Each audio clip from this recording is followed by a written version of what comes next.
Chapter 1. On a clear afternoon, I dragged my luggage and stood at the exit of the airport. The wind was blowing messily, and my heart was beating wildly. Sigh. I let out a long sigh. The more I didn't want to, the more I came back. I came back to a city that was about to face a storm. I didn't know how long I had been waiting, but I had already fallen asleep sitting on my luggage. A sudden breaking sound disturbed my sleep. A person got out of the car and slowly walked towards me. "Miss, I'm sorry, but Master and Madam are waiting for you at Zuyun restaurant." I didn't say anything and got into the car. What I was about to face at Zuyun restaurant would completely change my life. I was a cold glaze. My father was the president of the Red Ming Hui, which monopolized half of a city's economy. It could be said that from the day I was born, I was destined to not be an ordinary person.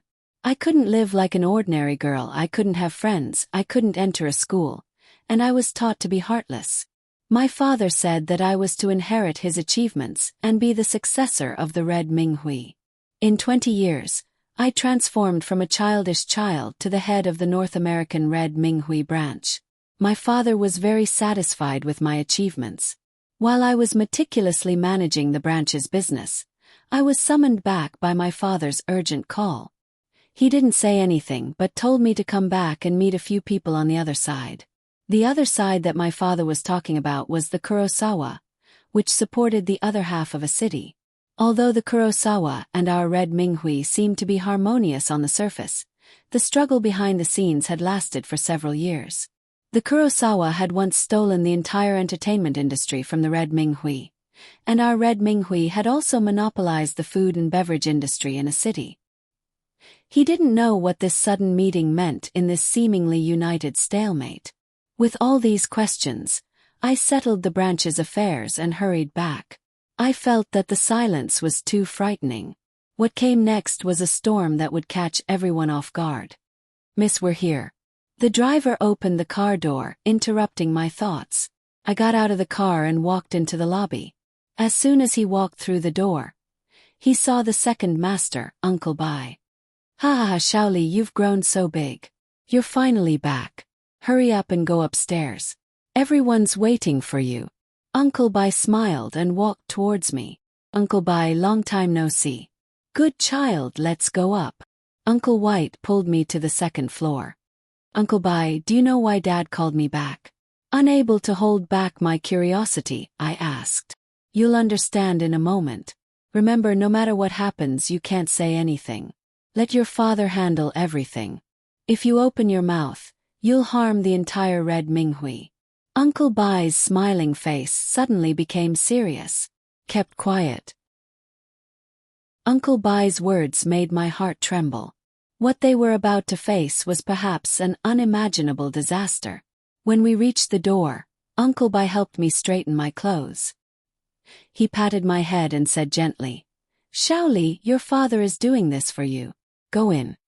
I let out a long breath, knocked on the door and pushed it open.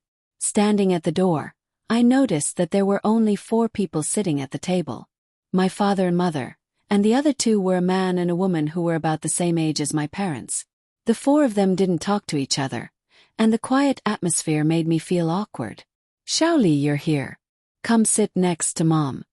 My mother stood up and waved at me. I walked over and sat next to her. I looked at the 2 people sitting across from me. The woman sitting across from my mother looked a few years younger than my mother. Her skin was bright white, her lips were smiling, and her hair was black and curly. She wore a dark green dress decorated with jadeite. She looked very noble. The man sitting next to her was wearing a black suit. His hair was gray and black with silver streaks. He held a cane in both hands and looked at me with a serious expression. I noticed that there was an empty seat across from me. "Shaoli, you've grown so big. I'm Xiao Fingya, Auntie Xiao. I saw you a long time ago. You were still a child." The woman across from me smiled. "Do you remember Auntie? Auntie used to hold you." I searched my memory but couldn't remember who she was. I shook my head and looked at my mother. How old was she at that time? She just remembered things. My mother took over. "That's right. She was too young at that time. But Xiaoli is so beautiful. I think K.er will like her. Hubby, right? The woman across from me turned and asked the man next to her. The man didn't answer. He turned and looked at his father. Old Lang K.er will be here soon. B. After my father said that, everyone was silent again. The atmosphere returned to the initial awkwardness. My heart was in a mess. Who were these two people? Why did they say they saw me? Why did my father call me here? There was an empty seat across from me. Did someone else come? Was it that K.er? Who was he? While I was in a daze, the door opened. A tall, thin man with a cold expression walked in. Sorry I'm late. Sit down. The man across from me nodded. He walked to the opposite side of me and sat down. Only then did I notice that he had a black feather tattoo behind his right ear. As expected, he was from Kurosawa. After the dishes were served, all the waiters left the room. The atmosphere was as awkward as ever. I fiddled with the food in my bowl. I won't beat around the bush. I'll make it short. The man across from me looked at my father. Old Lung, there are only two of us in a city. I think you know why we're sitting here today. I tugged at my mother's clothes. Mom, who are they? They are your uncle Duanmu, Auntie Xiao, and their son Duanmu Quebec. You've seen them once when you were young. So he was the president of Kurosawa, Duanmu Tachio. Little brother, I understand what you're thinking. I have the same idea as you. If this marriage can resolve our past conflicts, then I agree to send Li Er to Duanmu's house. My father replied to Duanmu Tachio. I was stunned. My father wanted me to marry that Duanmu K. Why? Just as I was about to speak, Duanmu K stood up. Why? What right do you have to control my marriage? I saw my father's face become very serious. Shut up. Since when is it your turn to speak? Duanmu Tachio slammed the table and roared. Xiao Fengya tugged at Duanmu K's clothes, hinting for him to sit down. Old Lang K.er has been spoiled since childhood. Don't argue with him. Little brother, I don't need to tell you the meaning of this marriage. You naturally understand. You decide the date. I'll wait for your news. Let's go. My father and mother stood up and walked out the door. I stood up and bowed to Duanmu Tachio and Xiao Fengya, then followed them out of the room. Chapter 2. On the way home, my father didn't say a word. After entering the house, he gestured for me to go to the study to talk. My father stood by the window and pondered for a long time. Li Er, do you want to ask me why I arranged your marriage? No, you must have a reason for doing this. Since I was young, you taught me to obey you absolutely. Then you didn't complain. You didn't think about rebelling against my arrangement. My father turned to look at me. Even if my heart was unwilling, I knew that the sacrifice I made would benefit you, our family, and the Red Minghui. In fact, I knew that in front of him, no matter how much I resisted, it would all be futile. He was like a demon in the dark, holding all your weak points. No matter how much you struggled, he wouldn't show any mercy. Perhaps in his eyes, I'm just a handy weapon that he can use to get rid of his dissidents. In the past few years, the conflict between the Red Minghui and the Kurosawa has become more and more intense. Their subordinates gathered together to fight, smashing shops, and these are all trivial matters. One of our subordinates borrowed money from them, and they even used him to steal our internal secrets. Fortunately, we discovered it early. You tell me, how could I not be on guard? If that's the case, then just shed all pretense of cordiality. Why do you still want to arrange a marriage? It's not like we're in ancient times selling children. Their power is still a mystery. The marriage between the two families not only can stabilize the stalemate between the two sides, it can also help me obtain a lot of internal information. This is also one of the main reasons why I want you to marry them. Help me investigate their background. Tell me, besides you, who else would be suitable for this role? My father walked over and patted my shoulder. Okay, I understand. The moment I left the study and closed the door, my heart inexplicably hurt. Perhaps in his eyes I wasn't his daughter, but a trump card. Returning to the bedroom, I collapsed on the sofa, my thoughts a mess. I was going to marry a strange man and enter a strange family. Behind that family was half of a city's Kurosawa. I was going to face a lot of unpredictable dangers. I was going to fight alone, no longer have a family to back me up, and no capable assistance at my disposal. Dang dang dang. Is Lee there? Mom's coming in. My mother pushed the door open and entered. Looking at me, she sat down beside me. Child, do you hate your father? I shook my head. Mother rubbed my head affectionately. Our Lee has grown up. There are many things that you need to face alone. You have sacrificed yourself. Mother knows that you feel wronged in your heart, but you don't want to say it out loud. But which girl doesn't want to find a man she loves to spend the rest of her life with? Silly child, you don't have to shoulder everything alone. You still have us. Feeling the warmth of his mother's palm, compared to the coldness in his heart, this trace of warmth was enough. Don't worry, I won't let you worry. I know what I should do. Looking at his mother's relieved smile, he suddenly felt that everything was worth it. She talked a lot with her mother about the things that happened in America and her plans for the future. Before she knew it, it was already night time. You have a new message. A message came from my phone. Picked up the phone. After reading it, I sneered. What's wrong? Mother asked. Nothing, I'm going out. Picking up my coat, I walked out of the house. There was a message from an unknown number on my phone. There were only 6 words. Shallow bar, Douanmu, Quebec. I was very surprised by Douanmu K's actions. Based on my understanding of him, he definitely didn't ask me to meet for a simple chat and wine tasting. Then I have to meet him and see what kind of person he is. Shallow Bar is a highly profitable entertainment place under the Kurosawa. On the surface, it doesn't look any different from a normal bar, but it is rumored that a lot of shady deals are done in private. Douanmu K invited me to their place, so they will definitely treat me well. When I reached the bar, I pushed open the door and walked in. A waiter greeted me. Hello, do you have a reservation? I'm looking for Douanmu, Quebec. Miss Lang, please follow me. The waiter led me to a booth in the corner of the bar. There were a total of 5 people sitting in the booth. 3 men and 2 women. The few of them gathered together and chatted while drinking and laughing. Douanmu K was sitting in the middle of the booth. The 2 women sat beside him and nestled in his embrace seductively. The 3 of them were chatting and laughing. Oh, isn't this Miss Lung? You took your time, did you crawl here? Douanmu K saw me and his words were full of sarcasm. What business do you have with me? I ignored his sarcasm and directly asked him why he called me here. I don't have any business with you. Since you don't want to get married, I want to take you out on a date and have some fun with you.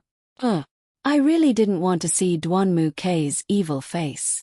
Young Master K, is this the fiancée you were talking about? She's too lousy, she's not worthy of you. A woman nestled in his arms glanced at me. That's right, she's not even as good as us. Young Master K, why don't you marry us too? Another woman echoed with a smile. Douanmu K looked at me and sneered. You? Compared to her, you're nothing. How can sluts like you compare to Miss Lang's worth? Bang. I walked around the coffee table and grabbed a bottle of wine. I sat in front of Douanmu K and looked into his eyes. The distance between us was only 1 centimeter.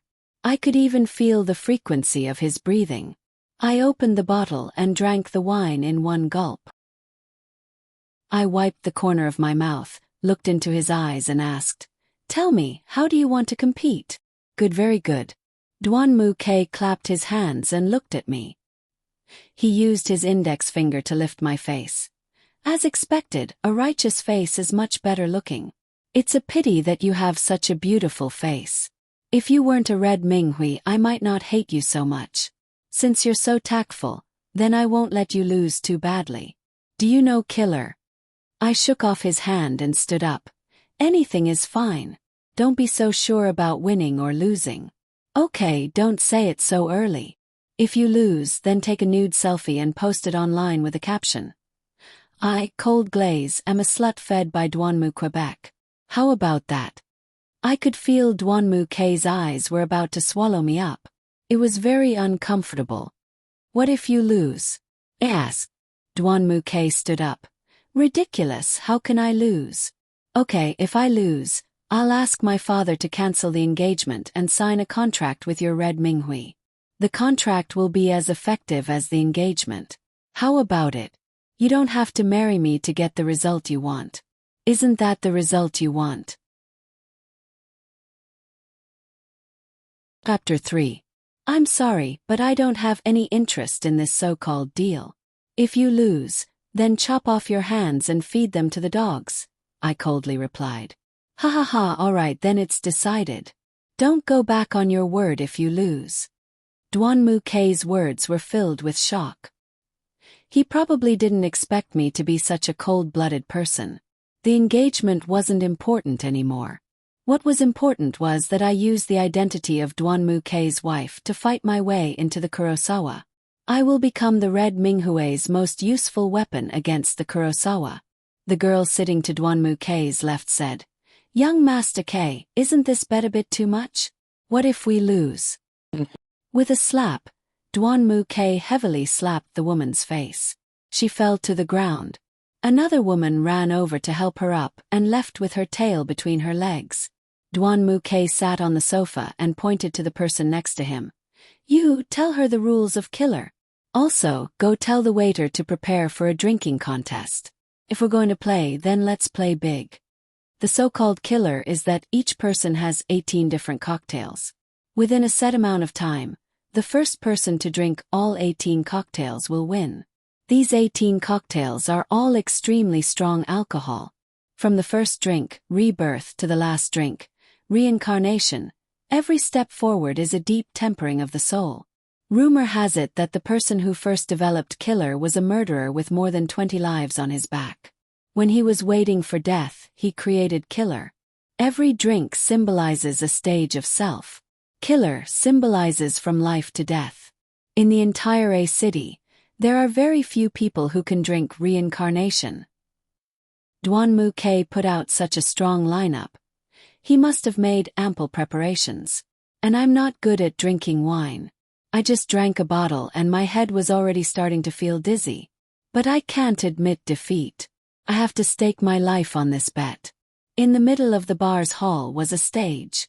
A few waiters were busying themselves in an orderly manner.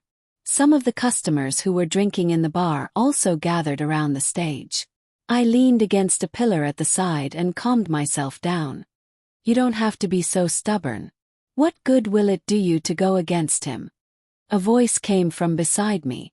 I turned around and saw a handsome man standing next to me, looking at the stage. He was of average height, dressed simply in a white shirt, and had delicate facial features. If it wasn't for his Adam's apple, anyone would have thought that he was a girl. I turned my head and did not speak. Whatever. It's too late to say anything now. Here's my business card. If you need anything, you can look for me. He handed over a business card. No, thanks. I didn't reach out to take it. I put it here. He placed his business card on the coffee table across from me. Please go back and say hello to Uncle Leng for me. I'll visit him when I have time. Turning around, he walked deeper into the bar. Does he know my father? Did my father send him to help me? I picked up the business card on the coffee table. In the middle of the card was written, Han Hao, Black Viper Group's product director. So he's from the Kurosawa. But why is he pretending to be a good person to help me? Is he close to my father? Could it be another trap set by Duanmu K? Everybody, welcome to Shallow Bar. Today we will be hosting the ultimate showdown of Killer. As everyone knows, Killer is a classic of our bar's drinking competition. Tonight we are fortunate to be able to see such an exciting showdown. So who will we be facing today? First, let us give a round of applause. Let us welcome Black Viper Duanmu K, Young Master K. The lights gathered in the middle of the stage. The host had already announced that the showdown was about to begin. Young Master K. Young Master K. Young Master K. The audience below the stage loudly called out to Duanmu Quebec, "It's not too late to give up." Duanmu K walked past me and gave me a look of disdain. He walked straight to the middle of the stage. The audience below was already boiling with excitement. Duanmu K stood on the stage and took the microphone from the host. "Thank you everyone for coming to watch this showdown. Although this showdown is my personal grudge, I really don't mind if everyone is here to witness my victory. Young Master K is awesome. Young Master K is the best." Many girls below the stage screamed. The host continued, "Next, let us welcome the challenger, Cold Glaze." I walked onto the stage. The audience below the stage sighed. "Today's showdown, the stakes are extremely high. I don't know how much confidence the challenger has. If Cold Glaze loses, she will take a nude selfie and post it on social media with a caption, 'I, Cold Glaze, am a slut fed by Duanmu Quebec.' If young Master Duanmu loses, she will chop off her own hands. My God, isn't the stakes too high? This is too unfair to young Master Duanmu. We don't want young Master Duanmu to lose. Hey, the girl on the stage, don't fight with young Master Quebec. Come down and sleep with us for a few days. You want this kind of person. Aren't you afraid of getting into trouble?" A few scumbags below the stage whistled provocatively. At this moment, Duanmu K walked to the front of the stage and casually took a bottle of wine from the stage and threw it at them. The bottle fell to the ground and the wine spilled all over the floor. Glass shards were scattered everywhere. A few people were so frightened that they sat on the ground. Some people covered their faces and blood could be seen flowing out from between their fingers. Suddenly, the audience below the stage became silent. Duanmu K grabbed the microphone and squatted on the side of the stage. "In any case, she's going to be my Duanmu K's wife. If you want to sleep with her, it's not your turn. Since you want to be cheap, why don't I sell you guys off to be ducks? Either shut up and watch the show, or leave with your tails between your legs." The scumbags were so scared that they didn't dare to say anything and hid to the side. Duanmu K turned around and looked at me. Then he threw the microphone to the host. I wasn't sure if he was trying to help me or himself. The host took the microphone. "The rules of the duel are very simple. The 2 rows of wine that you're looking at right now, in 5 minutes, the winner will be the one who drinks all of them in the shortest time possible. Now, let's invite the 2 of you to stand in your designated positions and prepare for the duel." I stood at one end of the table. Duanmu K stood across from me and looked at me. "This is the last time. If you want to give up, it's not too late. I can consider letting you go. At least you won't lose so badly." I glanced below the stage. My gaze fell on the man called Han Hao standing in the corner of the bar. I turned around and looked at Duanmu Quebec. "Let's start." The host stood between us. "Are you ready?" We both nodded. "B. Let's count down from 5. 5, 4, 3, 2, 1. Let's start." After the host said, "Start," I picked up the first glass of wine and drank it in one gulp. The wine slid down my throat and I felt like my mouth was going to explode. I leaned against the table and covered my mouth to cough. The host asked me, "Are you okay? Do you want to admit defeat?" I looked at Duanmu K, who had already started drinking his 3rd glass. The audience below the stage was cheering for him. I shook my head and picked up the 2nd glass and drank it in one gulp. Chapter 4. The 3rd glass, the 4th glass, the 5th glass. I felt like the world was spinning, my stomach was churning, and my throat was spitting fire. Every glass had a different taste, and I didn't have time to savor the taste of the wine. I only knew that the wine was as strong as the summer afternoon sun, and I felt like I was on fire. I held onto the table, wiped my mouth, and picked up the 9th glass. I glanced at Duanmu K, who was opposite me, and he wasn't any better than me. He held onto the table and drank the 8th glass in one gulp, then threw the glass to the side. The stage was littered with our broken glasses, and with the reflection of the lights, the sky darkened. Duanmu K stared at me. "How about it? Do you want to continue? Or admit defeat? We're only halfway through." I tilted my head back and swallowed the 9th glass. I threw the glass to the side and forced myself to say, "No, no need. Hee alright, I'll accompany you to the end." Duanmu K stared at me and drank the 9th glass. The 10th glass, the 11th glass, the 12th glass. One glass after another. I felt like I couldn't keep my eyes open, and my whole body was weak. I collapsed on the floor, my right hand holding onto the edge of the table, and my left hand reaching for the glass. Then I brought it to my mouth and poured it into my mouth. Every time I swallowed a mouthful, it felt like my whole body was being pricked with needles. My legs gradually went numb, and my whole body became cold. As for the audience who were cheering below the stage, they wouldn't be able to feel this kind of heart-wrenching pain. Even if they were usually afraid of our identities and our methods, from the moment we stood on the stage, we were like actors and they were like audience members. The conflict between Duanmu K and I, in their eyes, was just a part of the stage play. Halfway through the competition, the hand that was holding the wine glass gradually slowed down. I no longer drank the wine in one gulp. Instead, it was like I was drinking medicine. I slowly swallowed mouthful after mouthful. My entire body was leaning against the table to support myself. I forced myself to raise my head. Duanmu K was also leaning against the table. His movements gradually slowed down. Every time he took a sip, his brows would furrow. It seemed that he had reached his limit. The audience was in an uproar, and I could no longer hear what the people below were shouting. The only thing that kept me from falling was that I had to win. Whether or not I could chop off Duanmu K's hand was no longer important. The current me didn't have any strength to resist. Only by winning would I be able to fall and have a moment of rest. At this time, there were only 2 cups of samsara left on the table.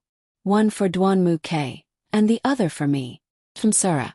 Is it true that after drinking this cup of wine, I can be reincarnated? In that case, I hope that in the next life I can be an ordinary person, do what I want to do, and marry the person I like. I forced myself to stand up and grabbed the cup of wine.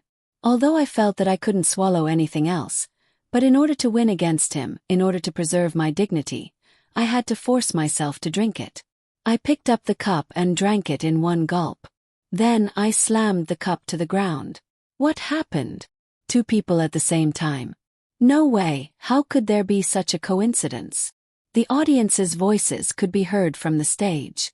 Could it be that I didn't win, but I was the one who smashed the cup first? Duanmu K won.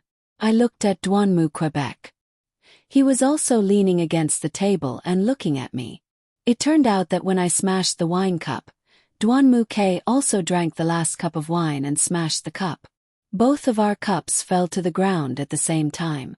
It was impossible to tell who came first. The host acted as if it was the first time he had encountered such a situation. He stood there not knowing what to do. The audience sighed, but no one dared to stand up to determine who won and who lost. Felt dizzy. I sat on the ground, leaning against the table. My consciousness was getting fainter and fainter. At this time, I felt someone run to my side, and a coat was draped over my shoulders. I forced myself to open my eyes, and saw a delicate face. Han Hao helped me tidy up my dress and helped me stand up. My legs went soft and I almost fell again.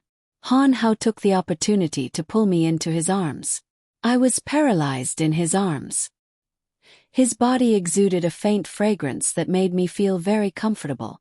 I gradually closed my eyes, and wanted to fall asleep just like that. Han Hao let her go. I heard Duanmu K's ear-piercing voice. I forced myself to open my eyes. He was already in front of me. He grabbed my arm and pulled me into his arms. I lifted my head and saw him glaring at Han Hao. I didn't mean anything else. Han Hao tried to help me tidy up the coat that had slipped off. Duanmu K raised his hand and flung the coat that was draped over me at Han Hao.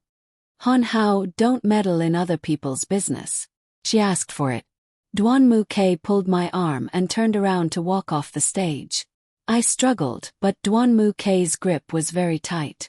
My entire wrist was red from his grip. I used the last of my strength to push Duanmu K away. He lost his balance and took 2 steps back. I turned and grabbed Han Hao's hand. My head went dizzy and I fell again. Han Hao hugged me, and I held onto Han Hao's arm tightly.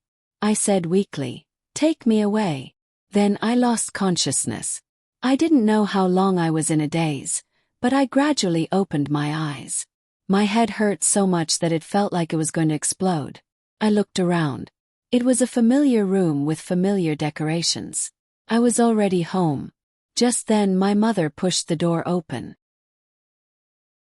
Seeing that I was about to sit up, she quickly ran over to help me up.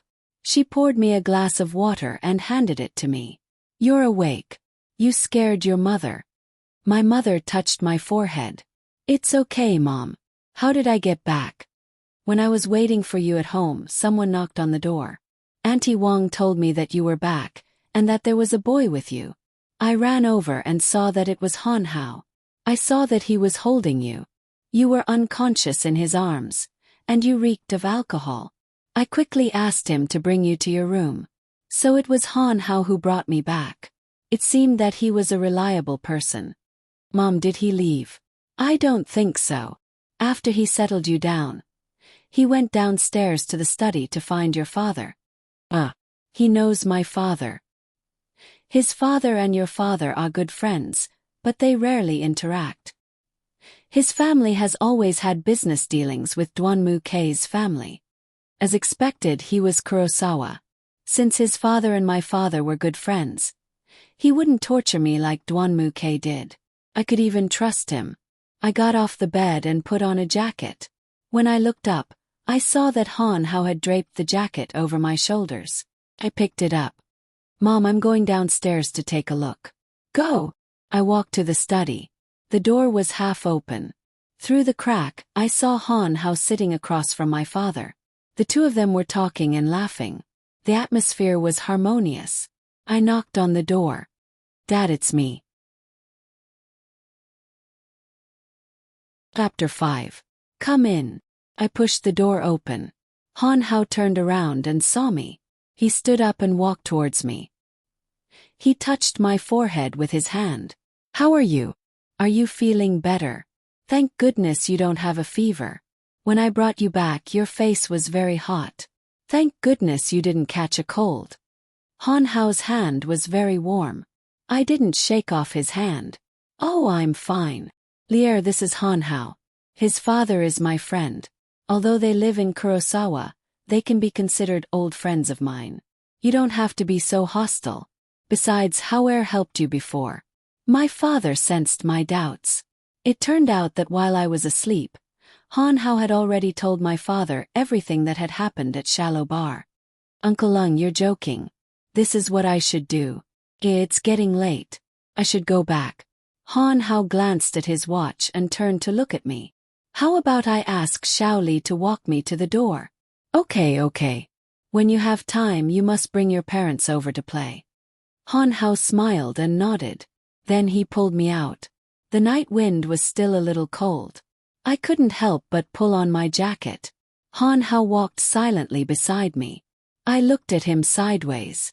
I didn't know if it was because of the alcohol or the effect of the moonlight, but I suddenly felt that Han Hao's delicate face was very beautiful. Han Hao suddenly turned his head. When he saw my infatuated expression, I immediately turned my head away. "What are you looking at?" Han Hao asked with a smile. "The moon is really beautiful today." I randomly made up an excuse. "That's true. Yuan. I suddenly stopped and handed his jacket to him. "This is your jacket. Thank you for helping me out. Also, thank you for taking me home." He took the jacket and looked at it. He lowered his head to look at me and said, "Miss Lung, this jacket reeks of your alcohol. Don't you plan to wash it and then return it to me?" My face started to burn when I heard what he said. I reached out to grab my clothes back, but I hadn't expected him to be so strong. The inertia from the rebound made me fall into his arms. In an instant, I felt the air around us freeze. I leaned against Han Hao's chest quietly. I could feel his heartbeat. It was slow but strong. I could smell the faint fragrance of his body. Han Hao didn't push me away. We just stood there leaning against each other. A gust of wind blew past and I subconsciously leaned into his embrace. Han Hao supported my head with one hand and hugged my waist tightly with the other. He stroked my long hair lovingly. I lifted my head from his embrace and looked into his clear eyes. I saw my own reflection in his eyes. At that moment, I suddenly felt that I might have feelings for him. He held my face in his hands and looked into my eyes. I didn't know what he was thinking. His face slowly moved closer to me. I gradually felt his breath. He's not going to kiss me, is he? My heart was in a mess, but I didn't push him away. His face was getting closer and closer. Closed my eyes. Just then, Han Hao suddenly pushed me away and turned to the other side. I opened my eyes and looked at his back. I'm sorry, Shaoli. I didn't do it on purpose. Han Hao's back was still facing me. He didn't turn around. It's nothing. I felt strangely disappointed. I didn't even know why I was disappointed. Han Hao suddenly turned around and hugged me tightly. Before I could react, his lips were deeply pressed against mine. The wind blew quietly. I couldn't hear any sound. He stopped and held my face. His eyes were full of love. I felt that he had a lot to say to me. However, he didn't say a word.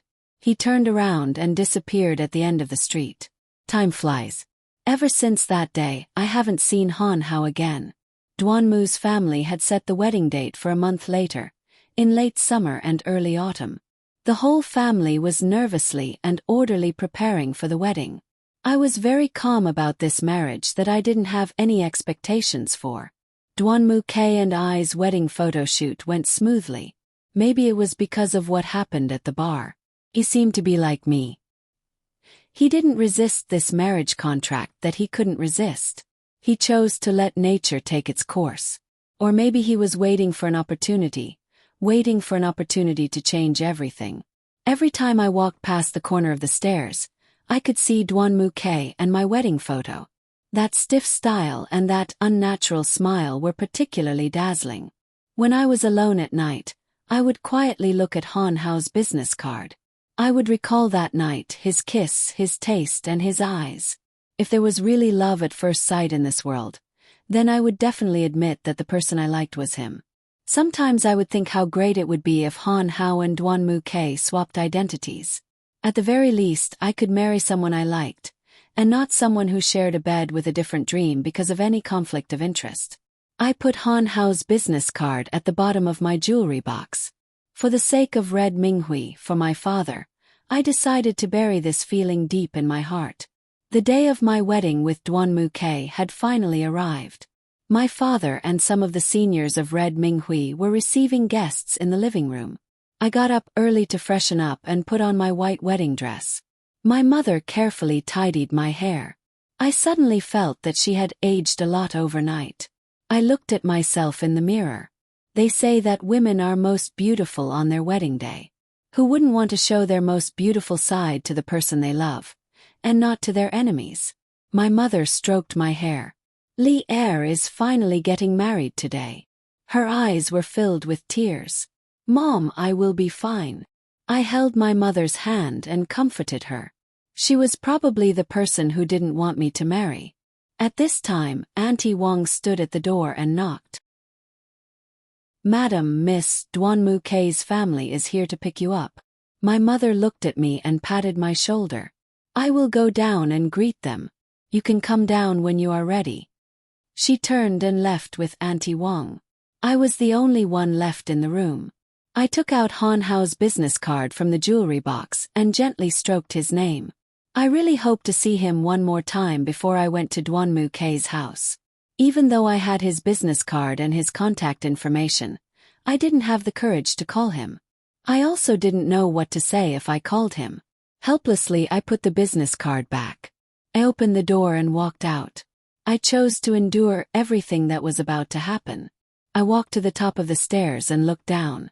The large living room was already filled with people. In the middle of the crowd, I saw Duanmu Quebec. He was holding a bouquet of roses in his hand. He was wearing a pure black suit that highlighted his figure. With his trademark facial features, he smiled and chatted with the people around him. Looking at it this way, Dwanmu-K's sunny side was still very handsome. If he wasn't so bad, he should be someone worth relying on. Chapter 6. The bride is here. I don't know who shouted, but everyone's eyes fell on me. Dwanmu-K looked at me and slowly walked towards me. When he reached me, he knelt down on one knee and handed me a bouquet of flowers. I took the bouquet and he stood up. He pulled my hand onto his arm and stood beside me. "You're very beautiful today." Dwanmu-K lowered his head and whispered into my ear. "However, Miss Lung, you have to be careful. Don't make a fool of yourself today. It wouldn't be good if someone as beautiful as you embarrass yourself, right?" Dwanmu-K looked at me with an evil smile. "The one who should be careful is you." I glared at him and stepped on his right foot with my left foot. The thin high heels dug into his leather shoes, causing Dwanmu-K's expression to turn hideous from the pain. Beads of sweat appeared on his forehead. He couldn't help but crouch down. I ignored him and walked downstairs. When he saw that I was already walking downstairs, he immediately stood up and ran to my side. He placed my hand on his arm. We greeted our friends and relatives with fake smiles and got into the wedding car. On the way to the wedding venue, Dwanmu-K and I didn't say a word. When I arrived at my destination, there was still some time before the wedding. I walked around the venue aimlessly, dragging my long dress behind me. The entire venue was like a meeting of the underworld. Half of them were people from the Red Tea Society that I was familiar with, and the other half were people from the Black Nightmare Society that I had met for the first time. Glancing around, I inadvertently saw a tall boy standing at the back of the venue. He was pointing at a few people and saying something. His back was very similar to the person who had appeared in my mind before. I walked up to him and tapped his shoulder lightly. The moment he turned his head, my heart skipped a beat. It was still that delicate face, and the same pair of clear eyes. Han Hao turned and saw me. His eyes were filled with surprise at first, but then they became very gentle. I looked into his eyes, and my heart was filled with emotions. "While I was thinking about you, did you also think about me? Congratulations." After a long pause, Han Hao finally opened his mouth to say these 3 words. I instantly woke up from my dream. "Thank you." Longing couldn't be hidden. No matter how deeply you hid it, once it touched the bottom of your heart, there would be all kinds of feelings. After seeing Han Hao, my heart calmed down a lot. He was standing at a place that I wanted to touch but couldn't reach. Han Hao's gaze and smile were like rays of gentle sunlight that warmed my cold heart. Miss Cold Glaze, please come to the greenhouse when you hear the broadcast." The broadcast was calling my name. "It's about to start. Hurry up and get ready." Han Hao looked down at his watch and didn't look at me. "Okay." I turned and walked backstage. The distance between Han Hao and me was getting farther and farther. I stood in the greenhouse, waiting for the countdown to the wedding. The other end of the red carpet was connected to the stage. Dwanmu-K stood at the side of the stage with a serious expression. All the relatives and friends had already taken their seats. Han Hao sat at a table on the Kurosawa side. 5, 4, 3, 2, 1. The wedding officially began. After the host gave a simple opening speech, Dwanmu-K stood in the middle of the stage. The audience applauded. His reputation in the Kurosawa couldn't be underestimated. Although Dwanmu Tachio was the boss of the Kurosawa and Dwanmu-K was his son, it was rumored that Dwanmu-K didn't completely rely on his father's influence. Instead, he used his own methods to accumulate popularity in the Kurosawa. A portion of people had already volunteered to follow him. The wedding went according to the prearranged procedure. It went on in an orderly manner until we raised our glasses and drank together. The entire venue boiled over again. After the wedding, it was the signing ceremony for the marriage contract agreement. My father and Dwanmu Lixiong signed the agreement that they had previously discussed on the spot. According to the agreement, The Red Tea Society and the Black Nightmare Society would maintain a state of peace from the moment the agreement was signed. If either party broke this state, they would have to give up 30% of their own shares. If either side gave up on the marriage and went through the relevant procedures to dissolve the marriage, the agreement would immediately become null and void. The agreement was like two sets of shackles. It didn't bind our respective forces. Instead, it sacrificed Duanmu K and I in exchange for a win-win situation for both forces. Then, a few business agreements were signed. Duanmu K's parents and my parents were smiling like flowers. I think this was the situation they wanted the most. After the wedding ceremony, it was time for the wedding banquet. According to the rules, Duanmu K and I had to change and go downstage to toast with our friends and family. When I went backstage, I grabbed the clothes rack and didn't know what to change into to toast. At this time, Duanmu K walked up to me. He took a pink strapless gown from the rack and handed it to me. I held the gown and looked at him. "You want to wear this?" "Yes." He turned and walked out. "Isn't it too long?" I muttered softly. Duanmu K turned and glanced at me. Then he walked out. Thought for a moment. Forget it. Since he picked it, I'll wear it. After changing, I looked at myself in the mirror. I looked pretty good. I thought Duanmu K had good taste.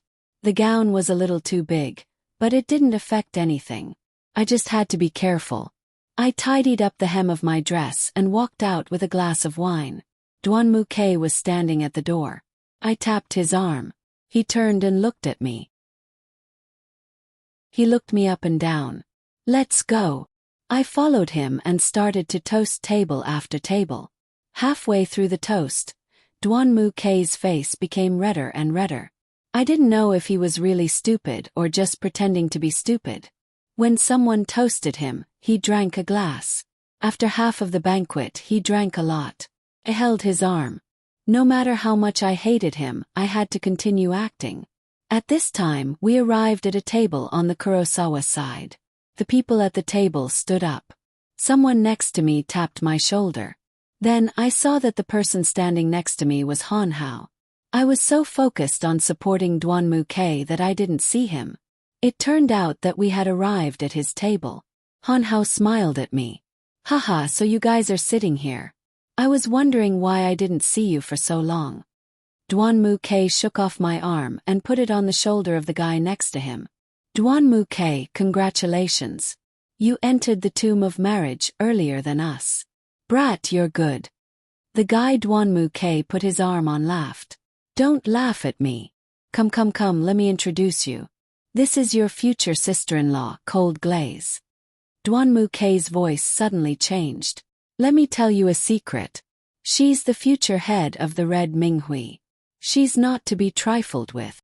"You drank too much." Han Hao walked around me to support Duanmu Quebec. I knew he was helping me out.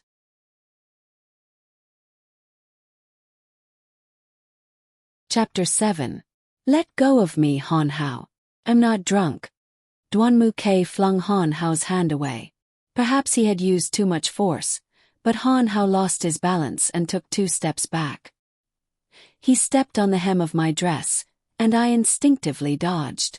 As a result, my dress slipped down. I held the wine glass in one hand, and my other hand quickly covered my chest. Although it didn't fall completely, the top half of my chest was completely exposed.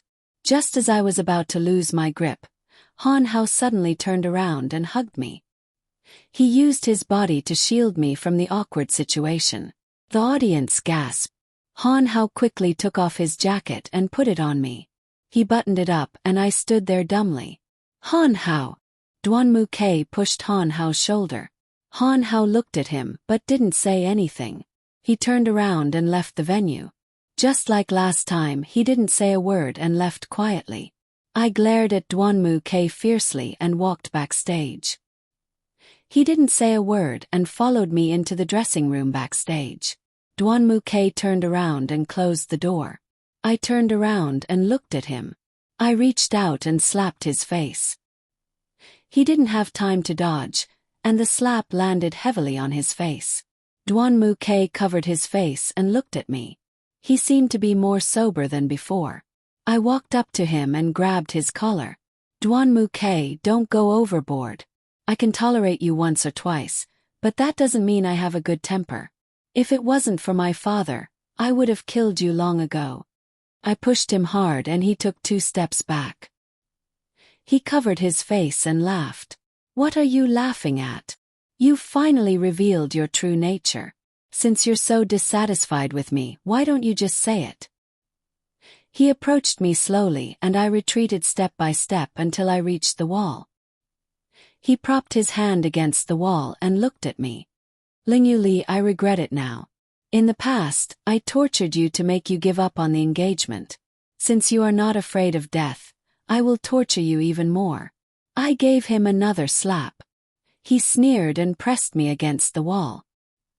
He began to tear off my dress. His mouth kissed my neck. I struggled with all my might, but he held my hand with one hand and my waist with the other. No matter how strong I was, I couldn't break free from him. He looked at me. We are already married. You are mine. I can do whatever I want. You can't escape. Then his lips covered mine. My eyes widened in shock, and I couldn't move my body. To be honest, I enjoyed Duan Muke's kiss. He pressed me against the wall with one hand and held my waist with the other. His soft lips had a sweet taste. Closed my eyes. Although my heart was against it, my body was honest. Seeing that I gradually let down my guard, his hand that was wrapped around my waist slid to my lower abdomen bit by bit. Then he slowly moved upwards. Just when he was about to reach my lower abdomen, the room door suddenly opened. Duan Muke quickly jumped to my side. His collar was no longer as flat because of my tugging, and his hair was messy. Especially after the 2 slaps that I rewarded him, the left side of his face was completely red. I wasn't any better. Because of my struggle with him, my dress was messy, my hair was messy, and it was draped over my shoulders. My face was red too. The 2 of us looked like 2 people who had been caught in bed. We didn't know what to do as we stood there and looked at the group of people at the door. The people who opened the door were a few Kurosawa men. When they saw Duan Muke and I, they were stunned for a few seconds. Then they immediately understood. However, they didn't have any intention of leaving. What do you want? Duan Muke adjusted his collar and broke the awkward situation. It's nothing, young Master. Quebec Master just asked us to come and see if you and Miss Lung are here. Now that you're done, can you leave? I didn't know if it was an illusion or not, but I felt that Duan Muke's entire person was uncomfortable when he said that. Yes, young Master. We will leave immediately. The men nodded and bowed as they left the room and closed the door, leaving the 2 of us at a loss. I looked in the mirror and adjusted my dress.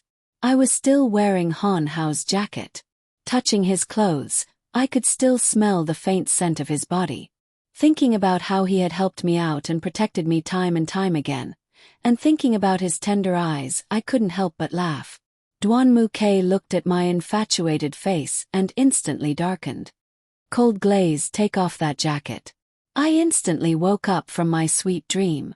I looked at his tense face. Why? Why? 'Cause you are my wife. You can't wear other people's clothes. Are you going to take it off or not? Duan Muke saw that I didn't move, so he walked over to take off my jacket. I hugged myself tightly and didn't let him take it off. Duan Muke saw that he couldn't take it off, so he tore it like a demon. The tearing sound was like tearing my heart. I couldn't stand it anymore and pushed him to the ground. Han Hao's clothes had been ruined beyond recognition. I took it off and looked at Duan Mu Quebec. I threw the jacket at his face. Are you satisfied? Duan Muke, if you don't like me, then let's just go our separate ways. We're husband and wife in name only. I'm not so naive as to think that I can grow old with you, so don't be so sure. I turned to leave, but Duan Muke suddenly stood up and hugged me from behind. He threw me heavily onto the sofa, and I grimaced in pain. I struggled to get up, but his whole body was on top of me. I couldn't move. I reached out to hit him, but he held my hands down and stared at me without saying a word. Because I didn't have my jacket, My snow-white skin above my chest was exposed in front of him. He stared at me, and I couldn't break free from his hands. Duanmu-ke, let go of me. I was a little anxious. He looked into my eyes and slowly lowered his head, inching closer to my chest. Duanmu-ke, don't touch me. Get lost. I was really anxious. I felt a pain in my chest, and I couldn't help but scream. I felt my whole body go numb. My blood was flowing faster, my heart was beating faster, and my breathing was getting faster. After a while, Duanmu-ke raised his head and looked at me. He pointed at my left chest and said, I planted a mark here for you. You can't escape. He moved away from me. I lay on the sofa alone, clutching my chest. After a while, I stood up and looked at myself in the mirror.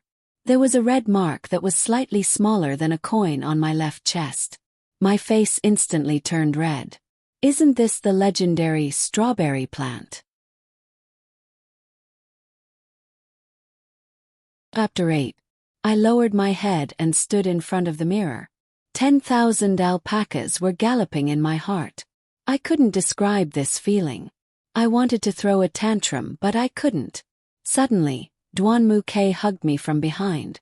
I lifted my head and looked at the two of us in the mirror. Duanmu-ke wasn't short. I had to wear high heels to reach his neck. His eyes weren't as gentle as Han Hao's. There was a trace of arrogance in his eyes. His skin was very good. Perhaps it was because he often took care of his skin, or perhaps he had lived a pampered life. His skin was very delicate, with a high nose and thin lips. Looking at it this way, he was still very good-looking. Duanmu-ke hugged my waist and looked into my eyes in the mirror. He opened his mouth as if he wanted to say something, but no words came out. He let me go, and I turned to look at him with a puzzled face. He didn't look me in the eye and walked to the door. I thought to myself, what's wrong with him? Why is he hesitating? He took off his jacket and threw it at me. It almost hit my face. Luckily, I reacted quickly. Otherwise, I wouldn't know how hard it would have hit me. Put this on when you go out, he said and left the room. The difference in attitude was too big. I didn't know which one was the real Duanmu Quebec. But after thinking about it, there wasn't much difference. They both liked to use violence. No matter if it was real violence or silent violence, one was torture, and the other was torture to the heart. I simply tidied up my clothes and put on Duanmu-ke's jacket. I walked out of the room. There were still many friends and relatives who hadn't left yet. They gathered together and talked about everything. Our two families were busy greeting everyone. My father and mother were smiling brightly today. I hadn't seen my father so gentle in a long time. After greeting the last group of guests, Duanmu-ke and I slumped on the chairs. I was lying on the table. I didn't even have the strength to drink water. He sat across from me and fiddled with his phone. His face was full of impatience. "Lier, we should go." I heard my mother's voice, and I lifted my head. My father and mother were ready to go back. I stood up. Mother gently stroked my face. "Remember to come back and see us when you go home." Then her eyes reddened again, and tears welled up in them. "Let's go. It's not like we'll never see each other again." The father comforted the mother and led her out of the hall. My heart is empty. I will have to rely on myself for the path that I am about to take in the future. At this moment, Duanmu-ke's parents walked towards us. "Shaoli, pack up. We should go home." Duanmu-ke's mother held my hand and looked at me with a smile. In my opinion, Duanmu-ke's mother, Xiao Fengya, was a very kind and amiable woman. When I found out that I was going to marry Duanmu-ke, I did a detailed investigation on his parents. When she was young, his mother was a famous actress. She was also the daughter of a famous family. Later on, she fell in love with Duanmu Tachio and gave birth to Duanmu Quebec. No wonder Duanmu-ke's appearance was so good. It was because of his good genes. I thought that in the entire Kurosawa, the only person who would not harm me was Xiao Fengya. "Shaoli, what are you thinking about?" Xiao Fengya held my hand and asked me worriedly. Ah, Auntie, it's nothing. I'm not thinking about anything. I came back to my senses and saw her worried expression. Instantly, I felt a warm feeling that was not unfamiliar at all. Silly child, you're already married, yet you're still calling me Auntie. You should call me Popo, but Popo seems too distant. If you don't mind, you can call me Mom, okay? Xiao Fengya winked cutely at me. I couldn't control myself and laughed out loud. And Mom, sorry, I'm not used to it yet. I awkwardly changed the way I addressed her. Xiao Fengya looked at me awkwardly. Hearing me change the way I addressed her, she was very happy and smiled like a flower. Duanmu Ke couldn't sit still. He stood up with a disgusted expression and pointed at me and said, Mom, are you kidding me? I'm your biological child, okay? Why do I feel like she's your biological child? Don't mess around. Look at Xiaoli, she's such a good child. I liked her from the first time I saw her. Xiao Fengya said and hugged me. Her full breasts pressed down on me and made it hard for me to breathe. I felt that Duanmu Ke's gaze had already killed me 1,000 times. I didn't know how much he cursed me in his heart. I said helplessly, Auntie, I'm a bit uncomfortable, can you let me go first? I felt that Xiao Fengya definitely didn't hear me. I only felt that she was lovingly stroking my hair. Mom, let her go. Duanmu Ke walked around the table and arrived next to me. He grabbed my arm and pulled me into his embrace. My face was filled with black lines. Xiao Fengya covered her mouth and stood on the side laughing. The two of us stood on the side with a head full of question marks. Mom, what are you laughing at? Duanmu Ke stood there awkwardly. I'm not laughing at anything. Aren't you very interested in her? Why are you pretending? I haven't finished speaking, why are you pushing me? Without waiting for Xiao Fengya to finish, Duanmu Ke pushed her out. Mom, are you okay? Go out and wait for us in the car. We'll be there in a bit. Duanmu Ke pushed Xiao Fengya out of the hall. He let out a long breath, turned around, and looked at the stupefied me. The moment he turned his head, I suddenly felt that he wasn't that annoying. Actually, he was just a simple and straightforward big boy. Wasn't that the warm scene just now, the life that I had once imagined? But did I really have to compromise like this? No, I couldn't have any feelings for him.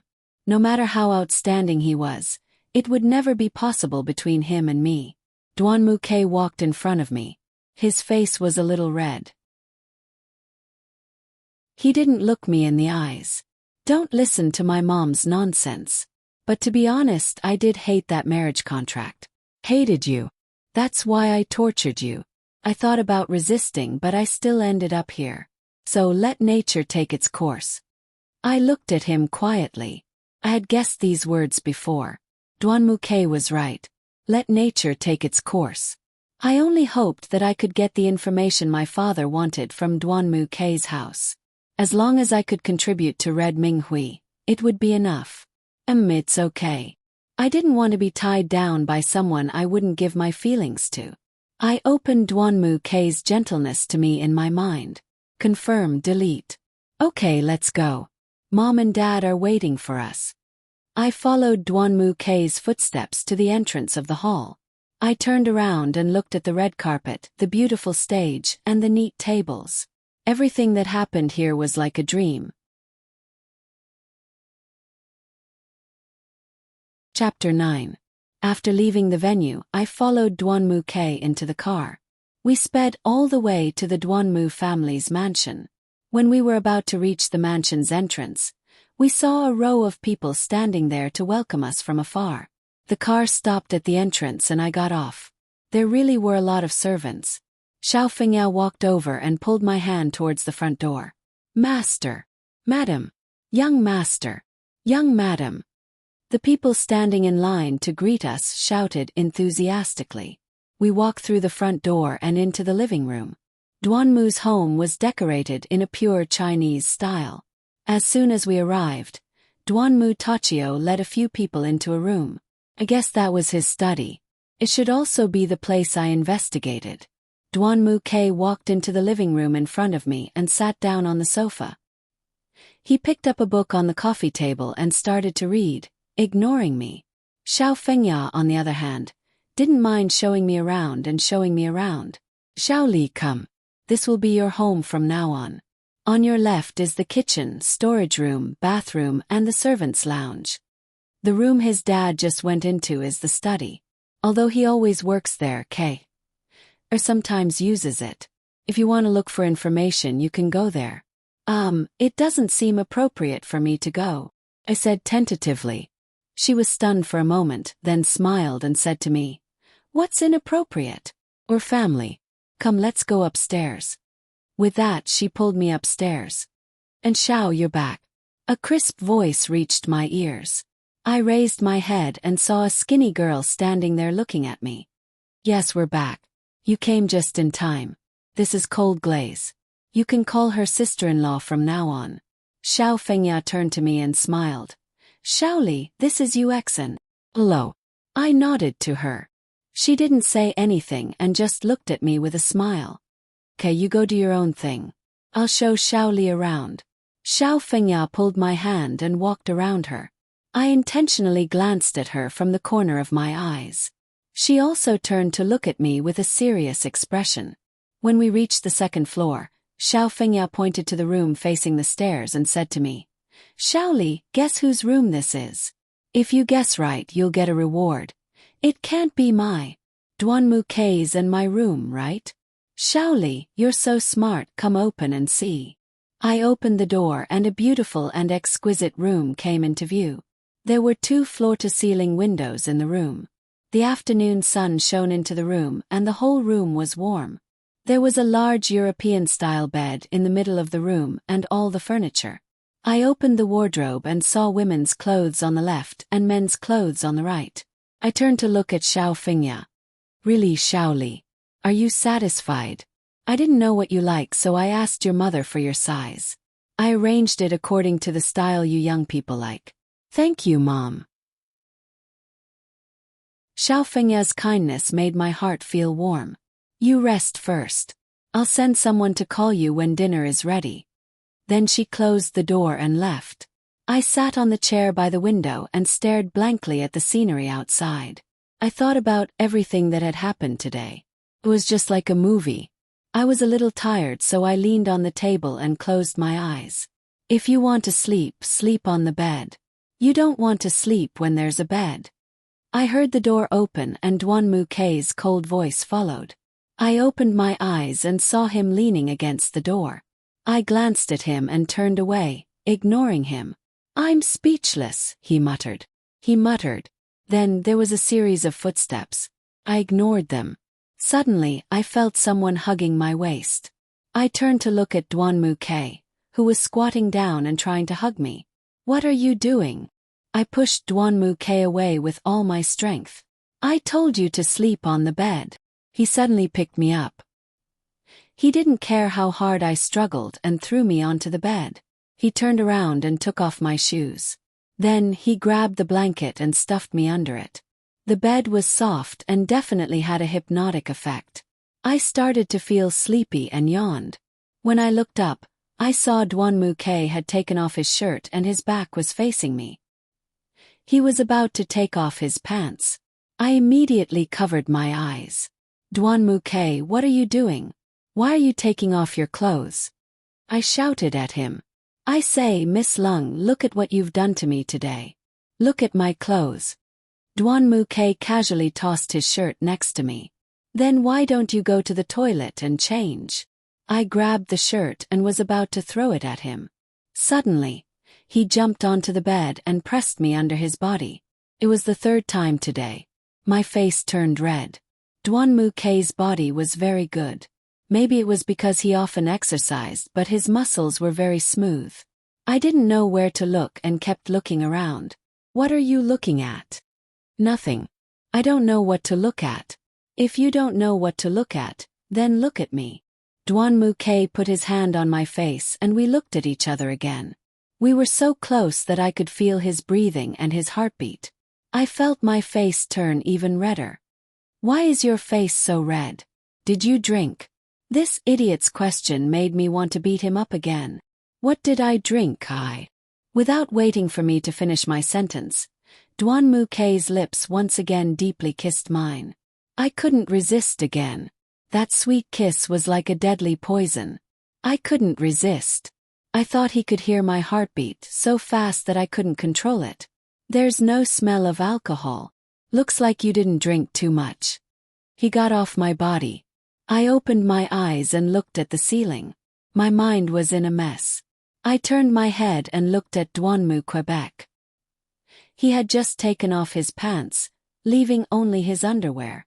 I covered my eyes in shock. Duanmu Kei, next time you change your clothes, can you tell me? Put on your clothes, or you can get out. My heartbeat disappeared in an instant. Now I only had the urge to beat him up. I covered my eyes and didn't dare to look at him. I was afraid that I would see something that would hurt my eyes. Just then, I suddenly felt someone get on the bed. He lifted the blanket and lay down. But I still didn't dare to move my hands away. I turned around. Hey. Why are you turning around? I was afraid that you would be scared, so I came to accompany you to sleep. You're just turning your back to me. Go away. I don't need you to accompany me. I moved to the side of the bed and put down my hands that were covering my eyes. Just then, Duanmu Kei hugged me from behind. But I need you to accompany me to sleep. Duanmu Kei leaned toward me and I sank into his arms. I didn't say much. I really needed to rest, but lying in his arms, I didn't feel sleepy at all.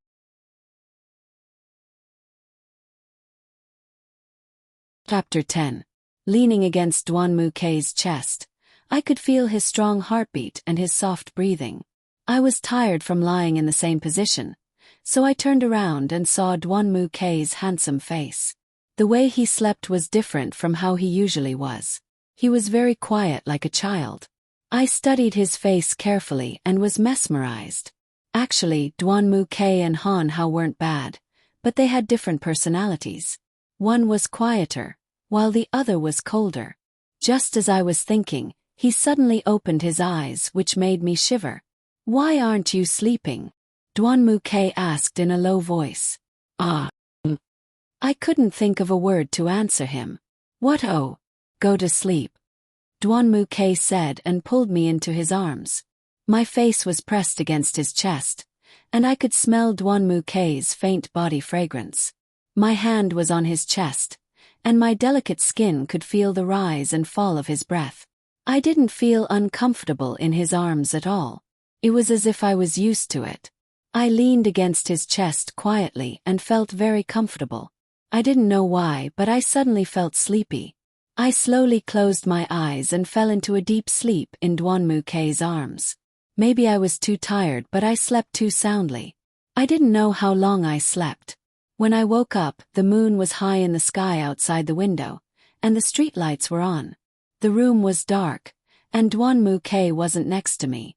There was a lamp on the desk in the corner, and Duanmu Kei was sitting there, fiddling with something. I got up, put on my coat and walked behind him. I stuck my head out to look at him. You're awake. He didn't turn around. I saw that he was writing something. Duanmu Kei turned to look at me. He closed the notebook and stuffed it into the drawer. What are you writing? Me see. I reached out to open the drawer. No. He grabbed my outstretched hand and pulled it back. I lost my balance and he took the opportunity to hug me. I sat on his lap and my hands hooked around his neck. Why are you so proactive this time, throwing yourself into my arms? Speak, what are your intentions? Duanmu Kei was definitely the kind of person who would pretend to be innocent after taking advantage of her. He was clearly the one who had not taken enough advantage of her, yet he still wanted to complain. You think too much. I let go and tried to get up from his lap. But he held me firmly in his arms and I couldn't resist at all. Knock, knock, knock. At this moment there was a knock on the door. Who is it? Duanmu Kei stood up and walked over. Brother, it's me, Yuexin. Duanmu Kei opened the door and saw Yuexin standing there in a white dress. What is it? Xian. Auntie Xiao asked me to call you down for dinner. When Yuexin said this, she glanced into the room and saw me touching up my makeup in front of the dressing table. My expression was very serious. Duanmu K turned to look at me and said to Yuexin, "Okay, I got it. You can leave first." Duanmu K closed the door and walked behind me. He quietly looked at me, as if he was thinking about something. I looked at his complicated expression and felt that this man had a lot on his mind. "Right, I heard Yuexin call you brother. Is she your biological sister?" I asked Duanmu K as I combed my hair. Yuexin. "Well, she's our family's adopted daughter." Duanmu K came back to his senses and fiddled with my hair. "Adopted daughter?" "Yeah, when she was young, her father gave us a sum of money. In order to pay off the debt, he gave her to my family. When she came to my family, she was very young, about the same age as me. So we played together when we were young and grew up together. She always calls me brother, and I always treat her as a little sister." I nodded thoughtfully. "Oh, what? If I don't call you right, then what should you call me in the future?" Duanmu K knocked my head with his hand. "Call you what? Hubby? Can't say that." I held my head and looked at him. "You did it on purpose. I don't care, think about it yourself. Let's go eat." Duanmu K pulled me out of the room. The two of us walked to the dining room on the first floor. There was a table full of sumptuous dishes. Duanmu Tachio and Xiao Fengya were already seated. The two of them were talking and laughing. Sitting next to Xiao Fengya, Yuexin sat silently. Duanmu K pulled me to an empty seat. "Dad, Mom, we came down." "Okay, let's eat." Duanmu Tachio nodded. "Xiaoli, you have to eat more. I don't know what you like to eat, so I asked the nanny to prepare more. Come, try this fish." Xiao Fengya casually picked up a piece of fish and put it in my bowl. "Mom, don't give her food. She can get it herself." As Duanmu K spoke, he picked up food and put it in my bowl. Not long after, the food in my bowl piled up into a small hill. I vigorously pushed Duanmu K's thigh, telling him to stop. "Li Xiong, did you see that? He has grown up. He knows how to take care of his wife." Xiao Fengya smiled at Duanmu Tachio. "Yes, Ke's performance is not bad."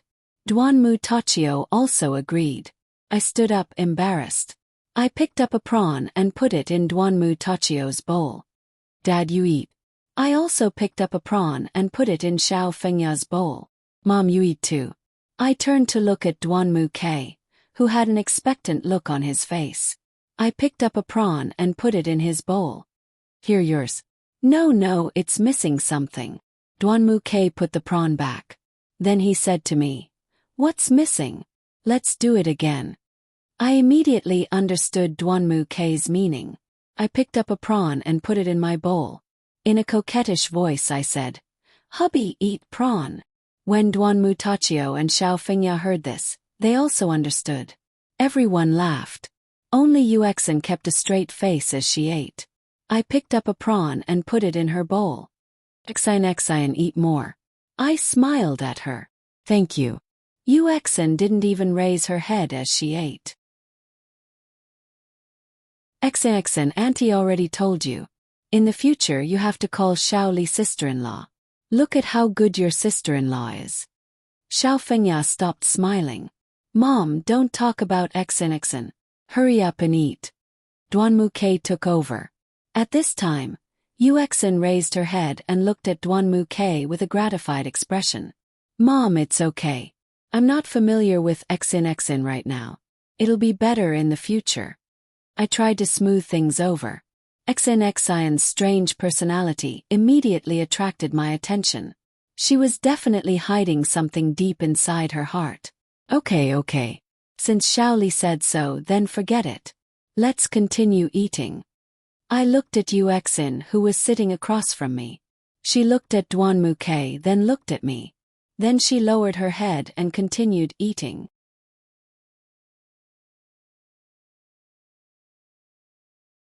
Chapter 11. After eating dinner, Duanmu Tachio went to the study. Xiao Fengya pulled me to the sofa and chatted. Duanmu sat next to me and carefully read a book. Yuexin walked from the kitchen to the living room and towards the stairs. Exin, do you want to eat some fruit? I looked at her back and called out. Yuexin stopped her footsteps and didn't look back at me. No, I'm not feeling well. I'm going to rest first. She directly went upstairs. I leaned on the sofa and looked at her small figure. My curiosity about her was aroused. This child is getting more and more impudent. How can she be so rude? Xiao Fengya muttered in a low voice. Auntie, can you tell me about Xin? I always feel that she's a bit resistant to me. When Xin first came to my family, she wasn't like this. When she was 3 years old, her mother became seriously ill. Her father was a big gambler. He would rather gamble than treat his wife's illness. Later he gambled more and more, and lost more and more. I heard that he couldn't pay back the money, so he took his wife to the casino and let her sell herself. Then he used the money that his wife earned to gamble again. After a long time, his wife's illness became more and more serious. The casino disliked his wife because she was too sick to receive customers, so they kicked him and his wife out of the casino. Because they didn't have the money to treat her illness, Xin's mother passed away not long after. However, her father didn't want to turn over a new leaf and earn money to support the family. Because of his gambling, the casino no longer allowed him to enter. He ran to a casino under Haiteng to continue gambling. In the end, when he ran out of money, he wanted to sell his daughter. The manager of the casino felt that this matter was too big, so he reported it to Li Xiong. I still remember clearly the first time I saw Xin. She was too thin and weak. Her big round eyes looked at us in horror. I heard her story and thought that she was really pitiful, so I bought her and adopted her.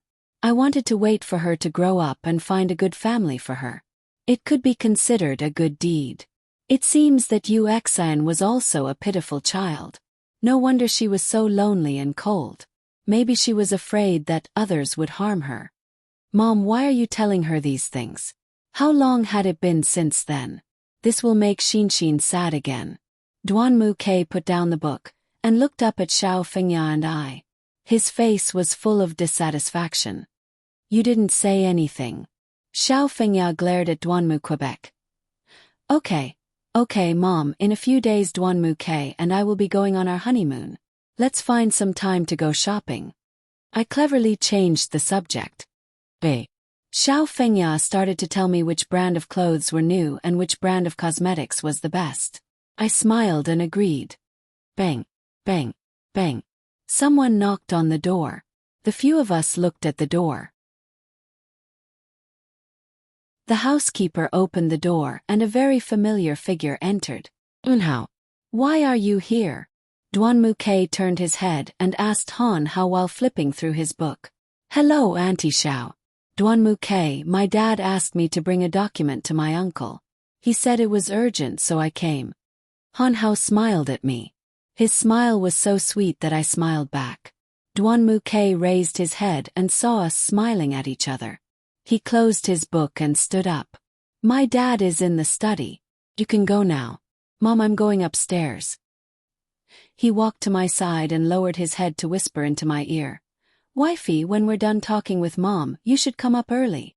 Then he looked back at Han Hao, turned around and walked upstairs. Auntie Xiao, I'm going first. Han Hao gestured to us and walked into the study. Looking at Han Hao's back, I had an indescribable feeling in my heart. Xiao Fengya pulled me to the sofa and told me some embarrassing stories about Duanmu when he was young. I listened to them happily. It turned out that Duanmu wasn't as cold as he seemed. Everything was just an act. He was actually a very sunny boy. His style of doing things was completely different from Duanmu Tachio's.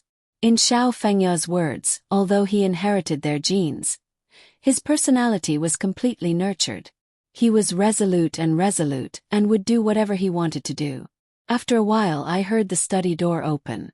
Han Hao walked out of the study, looking exhausted. How are you not feeling well? Why do you look so pale? Xiao Fengya turned and looked at Han Hao with concern. Auntie Xiao, I'm fine. It's getting late. Should go. I'll come see you again next time.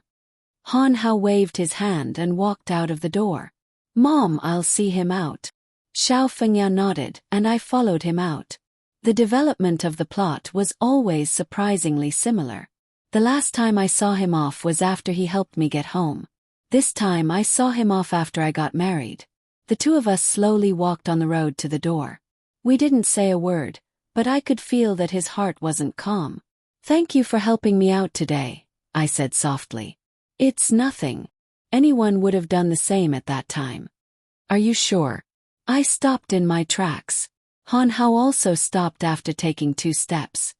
Here I might not be able to protect you all the time. Han Hao turned to look at me. After the incident at the wedding, Duan Muke talked to me. He doesn't want me to get too close to you. Why? My heart trembled. So Duan Muke had talked to him before. You know, Duan Muke is a very strange person. He might not reach out to kill you, but he can force you into a dead end and make you have no choice but to die. You know, the feeling he gives me right now is that you are his prey. He doesn't lack women by his side, but none of them can stay by his side for long. Han Hao grabbed my shoulder as if he wanted to crush me. Are you worried about me? I looked into Han Hao's gentle eyes. Shaoli. Han Hao didn't say what he wanted to say. I know that I didn't decide on this marriage. Since it's a fact, I can only face it. I can't resist it. After all, it's related to the interests of both our families. I knew that Han Hao would never say the words I was hoping for. Maybe he was just worried about me. Be good. Han Hao suddenly hugged me. At that moment, tears streamed down my face as I leaned into Han Hao's embrace. It was the same familiar heartbeat, the same familiar scent, and the same familiar person. But now he was leaving me. Looking at Han Hao's receding figure, my heart gradually calmed down. He was right. I had to be good and I had to protect myself. If Duan Muke was really a monster, my future days wouldn't be easy. I laughed coldly. How laughable. I had naively thought that I would fall in love with Duan Mu Quebec. I shook my head helplessly. The moment I turned around, I inadvertently saw the expressionless Duan Muke standing by the window on the 2nd floor.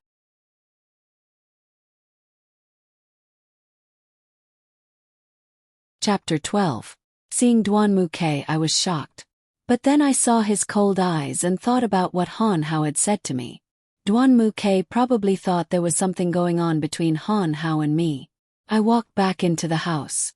Xiao Fengya wasn't in the living room anymore. I walked up the stairs to the door. My hand stopped as I was about to open the door. If Duan Muke asked, how should I answer? Forget it.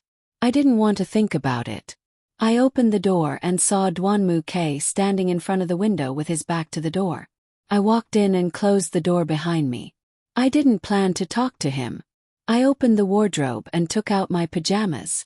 I was about to go to the bathroom to change. What did you do just now? Duan Muke asked, looking out the window. I stood by the bed with the pajamas in my arms.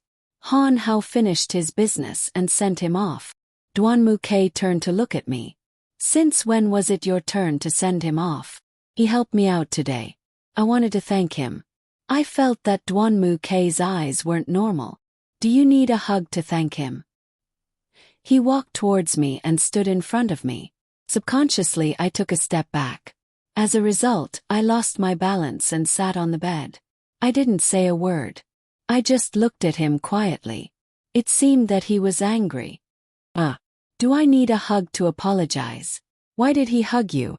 Duan Muke supported himself with one hand on the edge of the bed, pressing me under his body. I used my hand to push against his chest so that I wouldn't fall down. A hug didn't do anything. It was just a friendly hug. Don't you think you're meddling too much? I pushed Duan Muke's chest with all my strength, but his cold eyes made my hair stand on end. Does it mean that if something worse happens, it won't be meddling too much if I talk about it? Duan Muke pushed me with all his strength. I lay flat on the bed. He pressed his whole body on top of me and looked at me. Felt very insecure. I hugged the pajamas and looked at him. Get off. I'm going to change and rest. I found an excuse to get him off me. Duanmuke grabbed my pajamas and snatched it over.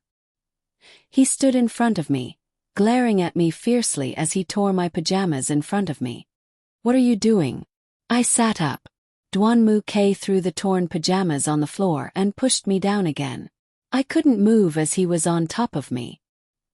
He continued to stare at me, one hand by my ear while the other hand started to unbutton his shirt. His snow-white skin, firm muscles, and smooth lines slowly appeared in my line of sight. I turned my head away from him and tried to push him away with both hands. Duanmuke, what are you doing? Me go.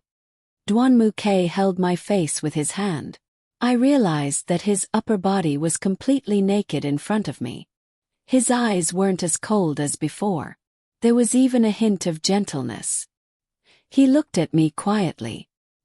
His face came closer and his lips were deeply imprinted on mine. Duanmuke's kiss must be magical. I didn't resist. I quietly felt his warm kiss. The longer the kiss, the more I couldn't resist. Instead, I enjoyed it. After a while, Duanmuke raised his head and looked at me. You are mine. I fell into his kiss again. It was my first time.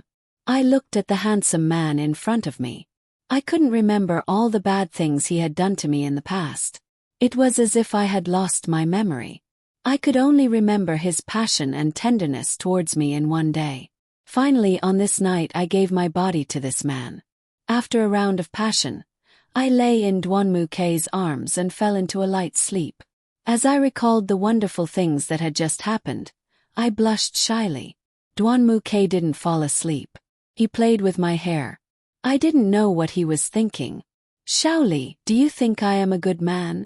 Duanmuke asked. I don't know. Then you are so relieved to give your precious first time to me. After listening to Duanmuke's words, I didn't answer. Indeed, why did I have sex with him? If I had resisted, Duanmuke probably wouldn't have forced himself on me. But we really had sex. Was it because it was part of the marriage agreement, or was it because I had fallen in love with him? Shaoli, you should have heard what Hanhao said. Actually, I've slept with many women in the past. These women, other than throwing themselves at me, only had relations with me because of my family background. They simply thought that as long as they satisfied my sexual desires, they would have the right to have me, Duanmuke, pamper them. But they were wrong. What I wanted was a treasure, not a tile. These women were not obtained through hard work. Even if they were in my bed, they could not be called my women. Duanmuke cupped my face. First, I thought you were like those women. You approached me with a purpose. When I found out that this marriage was established for the benefit of both families, I sympathized with you and hated you at the same time. So I thought of ways to torture you. But your cold personality surprised me. When I saw how Hanhao helped you again and again, I suddenly became curious about you. So, I am also your prey, right? I looked at Duanmuke thought for a moment. I smiled. Then, do you think you have successfully hunted me? No, I can't see your heart. Duanmuke cupped my face and kissed my forehead. He pointed at my chest with his finger. I pushed him away and turned my back to him. Fell into deep thought. Hanhao was right. Duanmuke saw me as his prey. If he got me, I might become worthless. Suddenly, Duanmuke hugged me from behind. He buried his head in my long hair. I didn't say anything. He hugged me tightly as if he wanted to melt me into his embrace. Don't leave me.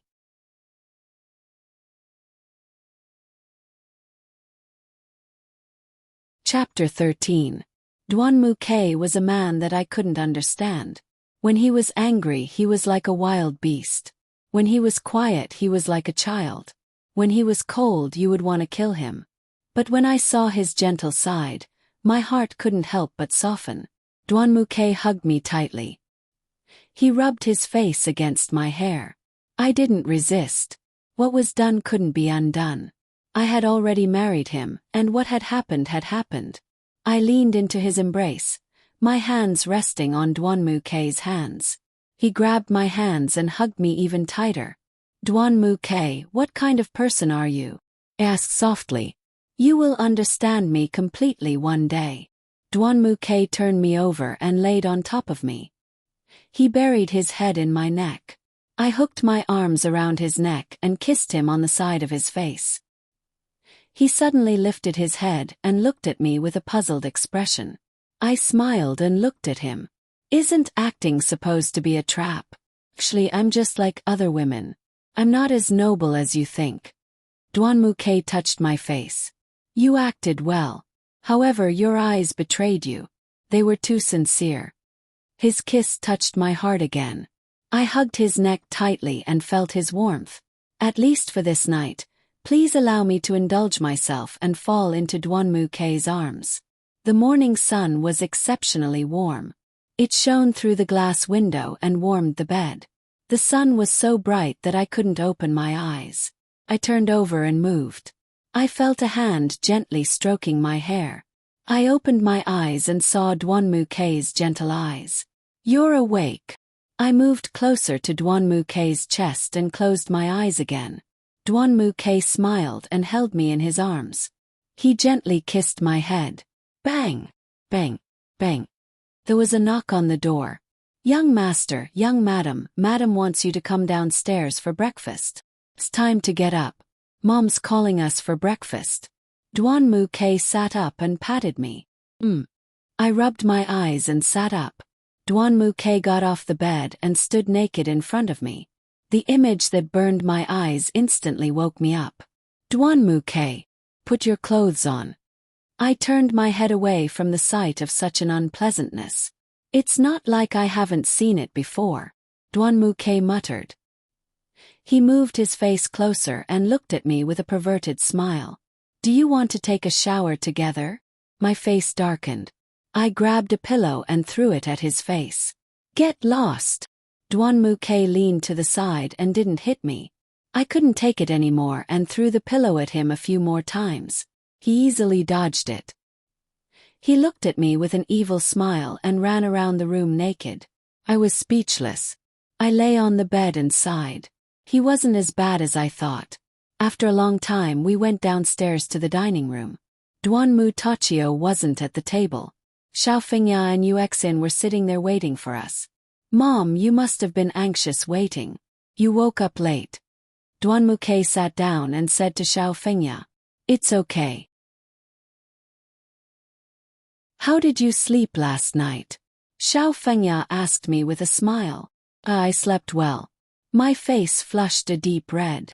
Haha, it's good that you slept well. Xiao Fengya seemed to understand something and laughed. Yuexin sat across from me and ate quietly. She didn't raise her head to look at us. Just like yesterday, her expression was serious. But to be honest, Yuexin was very beautiful. Although she was small, her body was curvy and she had a baby face. Although she was serious, she was very cute. If Yuexin could smile, she would be a very beautiful woman. After breakfast, Dwanmu-Tachio called and asked Dwanmu-K to go to the company. Xiao Fengya had an appointment with the other madams to attend a tea party, so she also went out. Only Yuexin and I were left in the house. I was bored, so I wandered around the room. When I reached a corner of the garden, I saw Yuexin holding a pair of scissors and trimming the flowers. I thought this was the best time to get closer to Yuexin, so I walked over. Yuexin, so you are here. Are you trimming the flowers? I smiled and waved my hand. Yuexin raised her head and looked at me. She didn't answer and continued trimming the flowers. I didn't think she was such a cold person. I walked to her side and quietly stood next to her. I was thinking about how to get out of this awkward situation. Do you love him? Yuexin lowered her head and asked. What? I looked at her. Do you love Dwanmu-K? This question really stumped me. I did marry Dwanmu-K because of the engagement, but thinking about last night's tenderness, I didn't know how to answer this question. Why do you ask? If you don't love him, then I hope you can stay away from him. Yuexin raised her head and looked at me. She stopped what she was doing. Yu Xin's eyes were very firm. This made another thought emerge in my heart. Could it be that she likes Duanmu K? I heard the real reason why you two got married. Although it's for each other's benefit, you don't like him. You shouldn't have feelings for him, and you shouldn't give your body to him. Yesterday I heard your conversation outside the door. So what if he's hunting? Do you know how many women are willing to be his prey? I was shocked. This woman stood in front of our door for the whole night. What was her purpose? So what if you are the eldest daughter of the Lang family? You will never understand how good Duanmu Gij is. You know, I saw you by his side. You look like you're together but you're apart. I felt very disgusted. So, I advise you, if you really don't love him, then you should let him go. I smiled and looked at Yu Xin. What if I say no? Yu Xin raised the pruning scissors and pointed the tip of the scissors at my throat. She looked at me with cold eyes and said, "If this scissors is inserted into your throat, then you will use your life to answer the question you just asked." I didn't dodge. I stood in front of Yu Xin and looked at her. I didn't expect her weak appearance to hide such a cruel heart. However, it also confirmed my guess. She really did like Duanmu Quebec Xin. What are you doing? I suddenly heard a shout. I turned my head and saw Xiao Fengya standing next to the flower pond with her bag. Yu Xin put down the scissors. "Mom, you're back." I walked around Yu Xin and greeted her. "Xiaoli, are you okay? Why is she pointing the scissors at you?" Xiao Fengya worriedly touched my neck. "Mom, I'm fine. I saw that Xin knows how to prune, so I wanted her to teach me.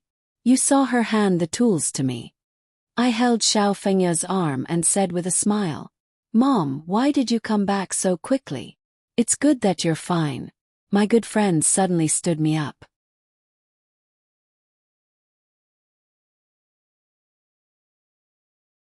Chapter 14. "Mom, how about we go shopping?" I asked with a smile. "Okay, let's go." I turned my head and said, Xin, do you want to come with us?" Yu Xin held the scissors and shook her head as she walked towards the warehouse. "This child's temper is getting weirder and weirder," Xiao Fengya muttered. I changed into a simple set of light clothes and went out with Xiao Fengya to go shopping. On the way, Xiao Fengya introduced me to a lot of Kurosawa companies. Among them, the biggest shopping mall in a city was owned by the Kurosawa. Duanmu Tachio gave it to Duanmu K to manage. When we arrived at the shopping mall, Xiao Fengya smiled and said to me, "Who knows, we might even meet K. Mom, let's go shopping first." Although I didn't say it in my heart, I still wanted to see Duanmu Quebec. They say that men at work are the most attractive. If I could see Duanmu K, I would be very happy. I accompanied Xiao Fengya to 3 floors and bought a lot of things. In front of us was a Gucci store. I suddenly had an idea. I wanted to buy a small gift for Duanmu Quebec. I pulled Xiao Fengya's clothes and said, "Mom, let's go shopping in that store. I heard that recently a new belt was released. I think it's very suitable. I want to show it to Duanmu Quebec." Okay, let's go. The two of us walked into the Gucci store. The salesperson warmly welcomed us and introduced us to each product in detail. I casually picked 2 bags and happened to see Gucci's new men's belt in the most conspicuous position of the display case. I motioned to the salesperson to show me the leather. "Miss, you have a good eye. This is our store's new product. Just came out. It's a limited edition. There are only a few in the world. Our store only has this one." I took the belt and looked it up and down. "Okay, I'll take this. Please help me wrap it up, I need to give it to someone." I handed my bank card to her. Just as she was about to take the bank card, a huge figure suddenly appeared in front of me and bounced me away. I took a few steps back and Xiao Fengya immediately supported me. "This belt, I want it." A fat woman with heavy makeup glared at me and grabbed my belt. She threw my bank card on the floor and threw her wallet on the counter. "I'm sorry, madam, this young lady saw it first." The salesperson picked up the bank card for me and then supported me. "Are you blind? Can't you see it's in my hands? Hurry up and give me the bill." The woman put her hands on her hips and gestured at the salesperson. "Madam, how about this? I'll order another one for you. It'll arrive soon," the salesperson explained patiently. "Why should I order another one? And why shouldn't they order another one? Hurry up and give me the bill." The woman sat on the chair and looked at us with disdain. "Madam, we ordered this first. Can you please have some manners?" Xiao Fengyao was a bit anxious. "Manners? Can't you see it's in anyone's hands?" The woman suddenly stood up and walked towards Xiao Fengyao. I stepped in front of Xiao Fengyao and blocked her. This woman didn't give up, and more onlookers gathered around. Xiao Fengyao wanted me to stop pestering her, but I had my own principles. I was the one who ordered it first. Why should I let a passerby steal my things? The salesperson suppressed her emotions and tried to appease her. "Everyone, make way, make way." A few people came in from outside the crowd. The last one to come in was none other than Duanmu Quebec. When he saw me and Xiao Fengyao, he was stunned. He called the salesperson who handled the order over and asked about the details. He whispered a few words in the salesperson's ear, and the salesperson left. He walked to our side and said to Xiao Fengyao, "Ma, you must have been frightened. It's nothing, you should go home." Then he arranged for his subordinates to send Xiao Fengyao away. I was about to follow, but Duanmu K pulled my hand and signaled me to stay. I nodded and stood to the side. He turned and walked to the fat woman. "Madam, how do you want to solve this matter? Who are you?" The fat woman looked up and down at Duanmu K and rolled her eyes. "I'm the person in charge here. Tell me, how do you want to solve this?" "I want this belt. I don't need you to give me a discount. I don't lack that money. But you have to make that salesperson and that woman apologize to me." The fat woman pointed at me. "Sure, I can sell it to you. Of course, we will also comply with your request and not give you a discount. I don't think an apology has reached that level. Can you give me some face and not haggle over this matter?" Duanmu K very patiently explained to her. "Ridiculous. Who do you think you are that I should give you face?" The woman sneered. I clenched my fists, and Duanmu K pulled my hand. "Well, Duanmu K's face, may not be worth that much in front of you. However, I have already arranged for the salesperson to call the police. Your current behavior constitutes a disturbance of public order." Duanmu K looked at his watch. "I think the police will be here soon." "You're threatening me? You think I'm afraid of the police?" The woman's voice trembled. "You're not afraid of the police, but you're afraid of me, Duanmu Quebec. If I'm polite, I'll hand you over to the police. If I'm not polite, I'll hand you over to the Kurosawa. I'm afraid you won't be that lucky." Duanmu K's words scared the woman into silence. While she was in a daze, I walked in front of her and snatched the belt from her hand. I handed it to the cashier and successfully paid the bill. The fat woman saw that the situation wasn't good, so she left with her tail between her legs. The onlookers gradually dispersed. After I finished paying the bill, I turned around and saw Duanmu K sitting on the sofa looking at me. I walked over. He stood up and patted my head. "How long have you been shopping? You must be hungry. I'll take you to eat something good." He pulled me out. I heard the salesperson behind us say, "Is she young Master K's wife? She's so beautiful." Yes. She's a good match for young Master Quebec." My face immediately turned red. Duanmu K looked at my bashful expression and couldn't help but laugh. "Haha, look at how angry you are. It's been half a day and your face is still red." I looked at him with disdain. "Who said I was angry? It's all because I heard you, the salesperson, talk nonsense. Feel embarrassed?" "Ha ha ha ha, I know." It felt like Duanmu K was going to collapse from laughter. I glared at him fiercely, stepped on his foot, and turned around to leave. "Ouch. Wait for me." I held the gift in my hand and suddenly felt very happy.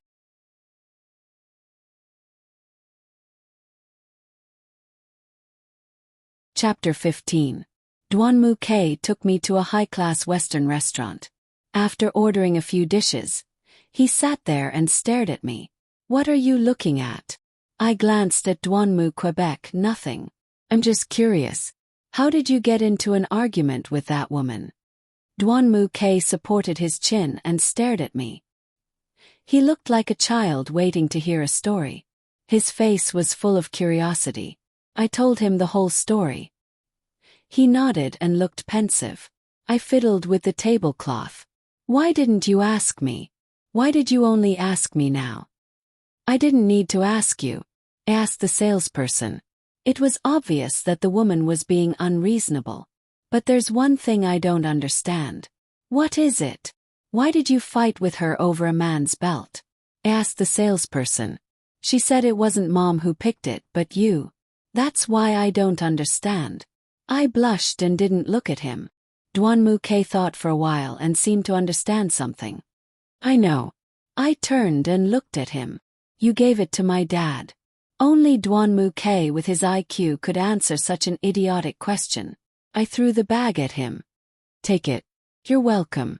I lowered my head and fiddled with the dishes on my plate. Duanmu K received the bag. He opened it and burst out laughing. The people eating around us all looked at us. Lower your voice.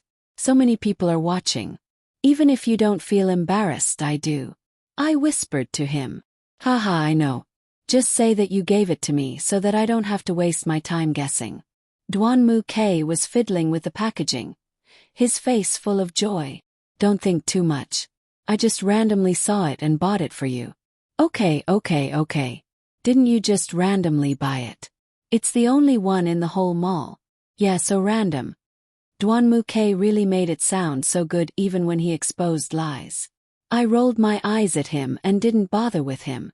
Just like that, we finished our lunch noisily. Originally, I wanted to walk around for a while before going home, but Duanmu K insisted on accompanying me. I couldn't persuade him otherwise, so I agreed to go shopping with him. After walking around for 10 minutes, I started to regret it. No matter where I went, I would bump into people who knew him. Most of them were women. Moreover, the women had the same reaction when they saw us. First, they would see Duanmu K's face filled with admiration. Then they would look at me in disdain when Duanmu K pulled me along. Duanmu K would wave at everyone with a smile. When he met someone he was close to, he would even introduce me to them. I felt my neck turn red as I stood next to him. It wasn't easy to find an opportunity. I pulled Duanmu K aside. I'm done. I want to go back. So fast. You didn't buy anything. Thought to myself. With your popularity and charm, everyone knows you. How could I have the nerve to buy anything? Oh no. I'm a little tired. I want to go back. I smiled at Duanmu Quebec. Duanmu K looked at his watch. Then he moved his smirking face closer to mine. Okay, I can let you go, but I want a kiss. Black lines appeared on my face as I looked at the shameless fool in front of me. I suddenly felt an itch in my hand. I really wanted to beat him up. Hurry up, I want a kiss. A shameless man was trying to act cute in front of you. I almost spat out a mouthful of blood. Helpless, in order to get away quickly, I gave him a perfunctory kiss on the cheek. Duanmu K used his finger to point at his own mouth. It says it also wants a kiss. I was speechless. I had cursed him several times in my head. The people walking past us turned to look at us. Hurry up. There will be more people soon. In the end, I compromised. I raised my head and gently kissed Duanmu K's lips. He pulled me into his embrace and kissed me passionately. More and more people came to watch us. Some people even clapped and cheered. I awkwardly pushed Duanmu K away.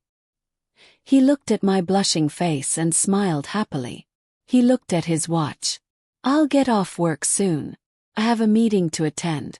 Do you want to wait for me in my office? When I'm done, we can leave together. Thought for a moment.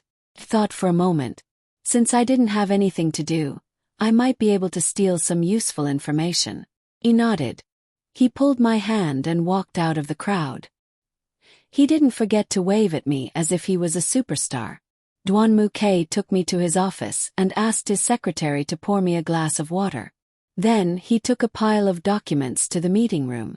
I was bored, so I flipped through the magazines on the coffee table. Actually, I wanted to open Duan Muke's computer to read. However, I remembered that I had just arrived at Duan Muke's house, and they wouldn't trust me completely. They might even be secretly watching me. I didn't want to reveal my purpose now. So I just sat there and flipped through the magazines and checked my phone. At this moment the office door opened. I looked up, and the person who came in was none other than Yuexin. Yuexin looked at me with a puzzled face.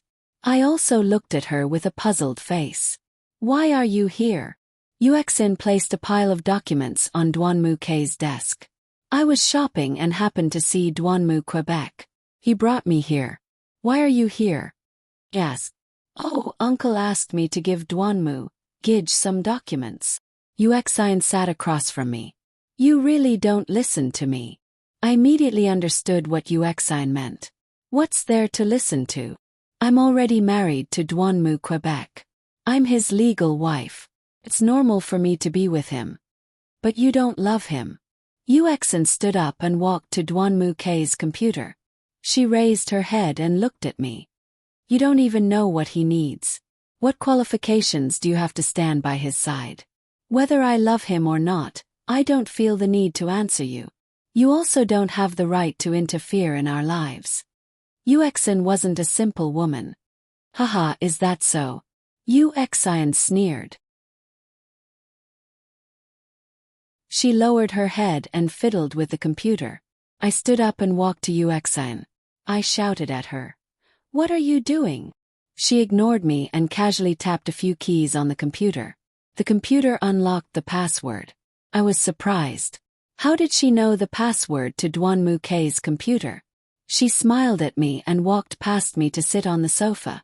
Just as I was about to open my mouth and question her, the office door was pushed open. Duanmu K had just finished his meeting and walked in. He first saw Yuexin and smiled at her.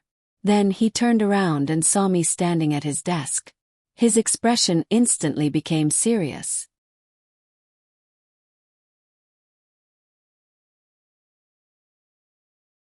Chapter 16. Duanmu K walked in front of me and glanced at the computer screen. He glanced at Yuexin and finally at me. Then he turned off the computer and said, "I'm done. Let's go." He pulled me towards the door. As we walked past Yuexin, Duanmu K glanced at Yuexin. "You go back first. We have something to do." Then he pulled me out of the office. I glanced at Yuexin. Her eyes were as cold as ever. Duanmu K and I didn't speak on the way back. He didn't let go of my hand. The awkwardness of the silence made me very nervous. Would he think that I was the one who touched his computer? Would he think that I had stolen the files on his computer?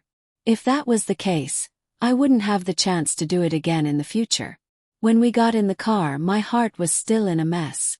Duanmu K sat next to me. I could feel that his mood was very complicated. "Shaoli, you weren't the one who touched my computer, were you?" Duanmu K looked at me. I turned to look at him and shook my head hard. If I had really done it, I would definitely admit it. If I hadn't done it, I definitely wouldn't admit it. I guessed it. It was Yuexin. He turned his head, and his expression was very serious. She wasn't like this in the past. I knew that she was pitiful, so I loved her very much. Since we were young, I always treated her like my little sister. She was also very dependent on me. If I wanted to do something behind her back, I could always feel the loneliness in her eyes. So I never kept any secrets from her. But as we grew up, she changed from relying on me to monitoring me.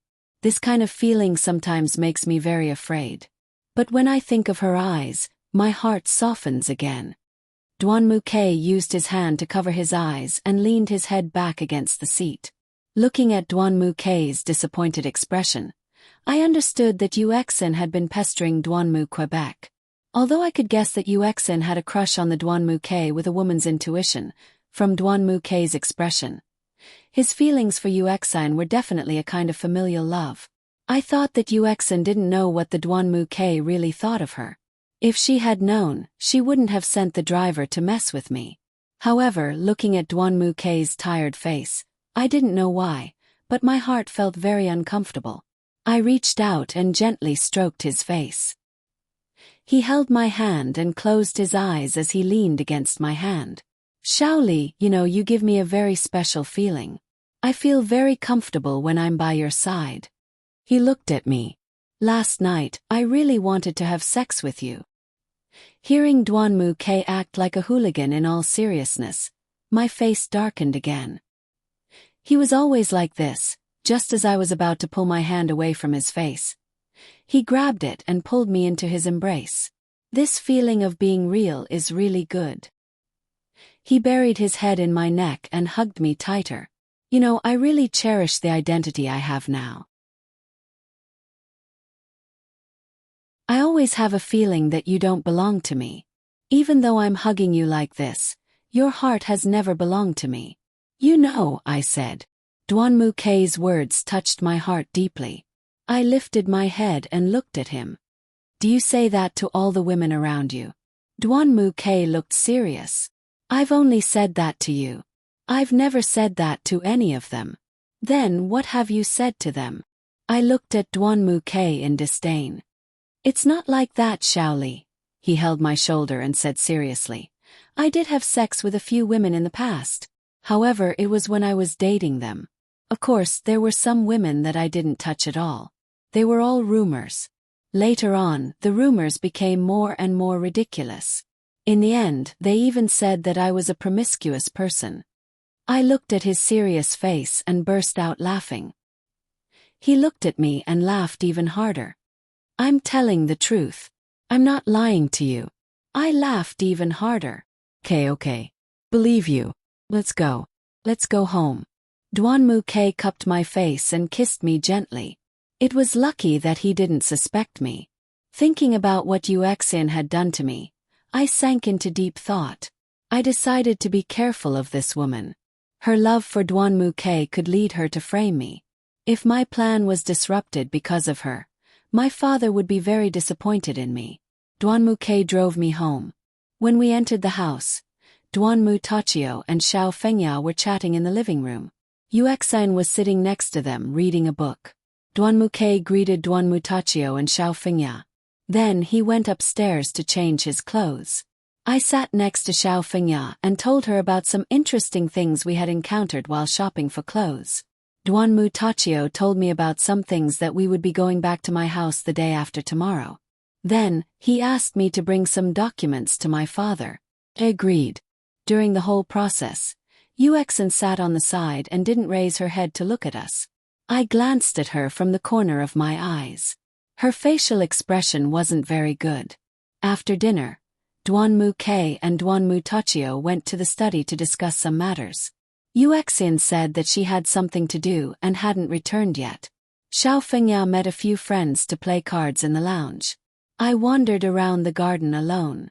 Unknowingly, I walked to the place where I met Yuexin in the morning. Thinking about how she first put the scissors in front of my neck and then opened Duanmu K's computer to let Duanmu K think that I intentionally stole his documents, I felt a bit angry. No matter how pitiful her life was, she couldn't do whatever she wanted just because everyone sympathized with her. I gently touched the flowers in the flower bed. They were blooming beautifully. Shaoli, is that you? I heard someone call my name. I raised my head and saw Han Hao. It's me. Why are you here? I walked over to him. Thinking about what Duanmu K had said to me yesterday, I deliberately kept a certain distance from him. Han Hao was stunned for a moment, then said to me, I came to give some information to Uncle. Also, I wanted to talk to Duanmu K about the banquet next month. How was it? Did you rest well yesterday? He was still as gentle as ever. Pretty good. Dad and Duanmu K are discussing something in the study. If you're not in a hurry, you can wait in the living room. I pointed in the direction of the sofa in the room. It's fine. I'm not in a hurry. I'll stay with you for a while. He smiled and said to me. He nodded. Okay. Today, I heard people talking about what happened at the shopping center. Are you okay? It seems the news spread really fast. It had already spread to Kurosawa. Just as I was about to open my mouth to reply, I heard a voice from the door. He's fine. We turned around and saw Dwanmu-kei standing at the door, looking at us.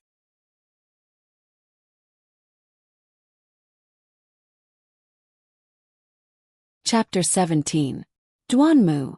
Han Hao greeted Dwanmu-kei with a smile. Dwanmu-kei walked toward us. He glanced at me, then at Han Hao. Wife, you go in first. I have something to say to Han Hao. I glanced at Han Hao, then at Dwanmu Quebec. I walked into the room, but I was curious as to what Dwanmu-kei would say to Han Hao. I turned around and walked through the side door to the back of the flower bed. I found a place close to the two of them and hid there. The two of them looked at each other for a while. If one didn't know that both of them were straight, it would be easy to mistake them for flirting with each other. Of course, it was Han Hao who spoke first. Since you've come out, I'll have to trouble you to give this document to your uncle. I won't go in. Han Hao handed the document to Dwanmu Quebec. Dwanmu-kei didn't take the document from Han Hao. He kept staring at him. Han Hao, do you like cold glaze? Dwanmu-kei straightforwardly asked this question. I secretly scolded him for being an idiot in my heart, but I was also curious as to how Han Hao would answer him. Han Hao furrowed his brows and looked at Dwanmu Quebec. Dwanmu-kei, you think too much. Don't worry about whether I think too much or not. There's no one else here. Tell me the truth. Dwanmu-kei forced Han Hao into a dead end. Okay, I'll admit it. I have a good impression of her. I like her free and easy personality, and I like her when she's quiet. When Han Hao said those words, my heart trembled. I hadn't expected him to really like me. But she's my woman. Dwanmu-kei looked at him and said decisively. I know, but feelings aren't something I can control. Although I like her, I've never told her. Han Hao, I see you as my brother. My father and I know about the relationship between your family and the Leng family. Even so, we've been at ease handing over some of our business to your family. I don't want our relationship to break because of Shaoli. Dwanmu-kei was right. The two of them could be considered the best of friends.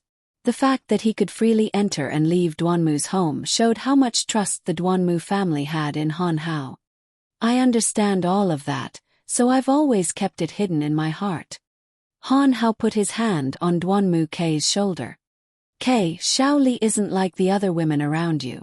If you have a good impression of her, then don't hurt her. Dwanmu-kei shook off his hand. Han Hao, you're meddling too much. She's already my woman. No matter what happens to her, you shouldn't interfere. Has nothing to do with you. As I said, don't let her affect our relationship. You don't understand how to love someone. Han Hao shook his head in disappointment. Dwanmu-kei looked up at the window in our bedroom. At least for now, I still want her to stay by my side. Dwanmu-kei's words surprised me. Could it be that he had feelings for me? He turned to look at Han Hao. You know, on the day of the wedding, I purposely picked a dress that was too big for her to wear. Then, during the toast, I set her up, wanting to embarrass her. But when I saw you helping her out, I felt very uncomfortable. When I returned to the dressing room and saw her angry face, I suddenly had a desire to possess her. When I got close to her, I noticed the special look in her eyes. It made my desire for her reignite. When I heard Dwanmu-kei's words, I covered my mouth in shock. I was afraid I'd scream. At that time he had put in so much effort to torment me. Dwanmu-kei continued. Han Hao, in fact, I've long since discovered your feelings for her. If it were any other woman, I would definitely give her to you. But if it's Shaoli, I'm sorry, I can't give her to you. Why? Han Hao didn't understand. Dwanmu-kei looked at him and said, in public, our marriage has already become a fact. The marriage contract agreement has already taken effect. If we say that because of your interference, our marriage will be destroyed, and the agreement will become null and void, can you compensate for these losses with your life alone? Even if I don't pursue the matter, do you think my father and the Red Minghui won't cause trouble for you? And you want to take Xiao Li along with you. In private, she and I are already married. They say you shouldn't covet your friend's wife. If you steal my woman, what kind of explanation will you give me? Besides, if we really fall out, is it you who's a bigger threat to me? Or is it me who's a bigger threat to you? Han Hao didn't speak. He thought about it carefully. Duan Mu Kei's words made sense. He had thought things through very thoroughly. Han Hao lowered his head. Believe me, I won't let her down. Duan Mu Kei patted Han Hao's shoulder. Han Hao handed the document to Duan Mu Kei and left. Looking at Han Hao's back, I felt very uncomfortable. He met the wrong person at the wrong time. If Han Hao hadn't met me, he wouldn't be so distressed. After Han Hao left, Duan Mu Kei also returned to the house. He probably went to deliver the document to Duan Mu Tachio. I got up and patted the dirt off my body. Just as I was about to leave, I raised my head and saw Yuexin hiding under a tree across the flower bed. She must have heard the conversation between Han Hao and Duan Mu Quebec. I stood there without moving. Yuexin crossed her arms and walked towards me. She stopped in front of me and looked at me with her cold face. "What's the matter?" I asked. She didn't speak. She reached out and held my chin. She looked at me and said, "What's so good about you? Duan Mu, Gij cares so much about you. Even Han Hao Gij likes you." I shook off her hand and looked at her angrily. "You don't need to be nervous. If I wanted to harm you, I wouldn't be so stupid as to harm you here. Today I was too impatient. I forgot that this was the first time you entered Duan Mu Gij's office, so I exposed myself." When Yuexin said these words, her expression was very calm. "Yuexin, I don't want to steal anything from you, nor do I want to harm you or your family. I also don't expect you to treat me well. I just want you to control your emotions. If you do something excessive to me again, don't blame me for being impolite." I warned Yuexin. Unexpectedly, after hearing these words, Yuexin laughed out loud and said, "So what? Miss Leng, this isn't your Leng family. For this family you are an outsider. Do you really think that Auntie Xiao and Uncle Duanmu are really good to you? There's no need to even mention Duanmu, Gij. He doesn't like you at all. He's just putting on a show with you." A few simple sweet words and honeyed words were enough to make you fall in love with him. Just how narcissistic are you? "Yuexin, I've already said what I wanted to say to you. You can think whatever you want. No matter what, I am Duanmu Kei's real wife, and the woman sleeping next to him. I am also the young madam of the Duanmu family. As for you, for this family you are just an adopted daughter."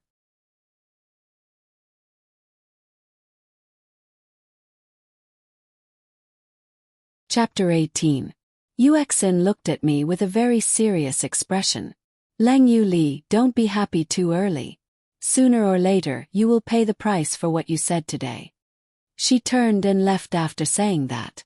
I looked at Yuexin's back and felt uncomfortable. Fortunately, I now knew what she was really thinking. I just needed to be careful in the future. But then again, when I thought about what Duanmu Kei had said to Han Hao, my heart was moved. I didn't know why, but I felt that he wasn't as annoying as before. Whenever I thought of him, I would think of his gentle eyes. Could it be that I had a good impression of him? After walking around the flower bed for a while, I went upstairs. When I returned to my room, I saw Duanmu Kei sitting by the window, looking out. He didn't say anything when he saw me come in. "How much do you like to stare blankly out the window?" I leaned against the door and looked at him. Looking at him like this, Duanmu Kei's quiet appearance was quite pleasing to the eye. To be honest, I liked this side of him.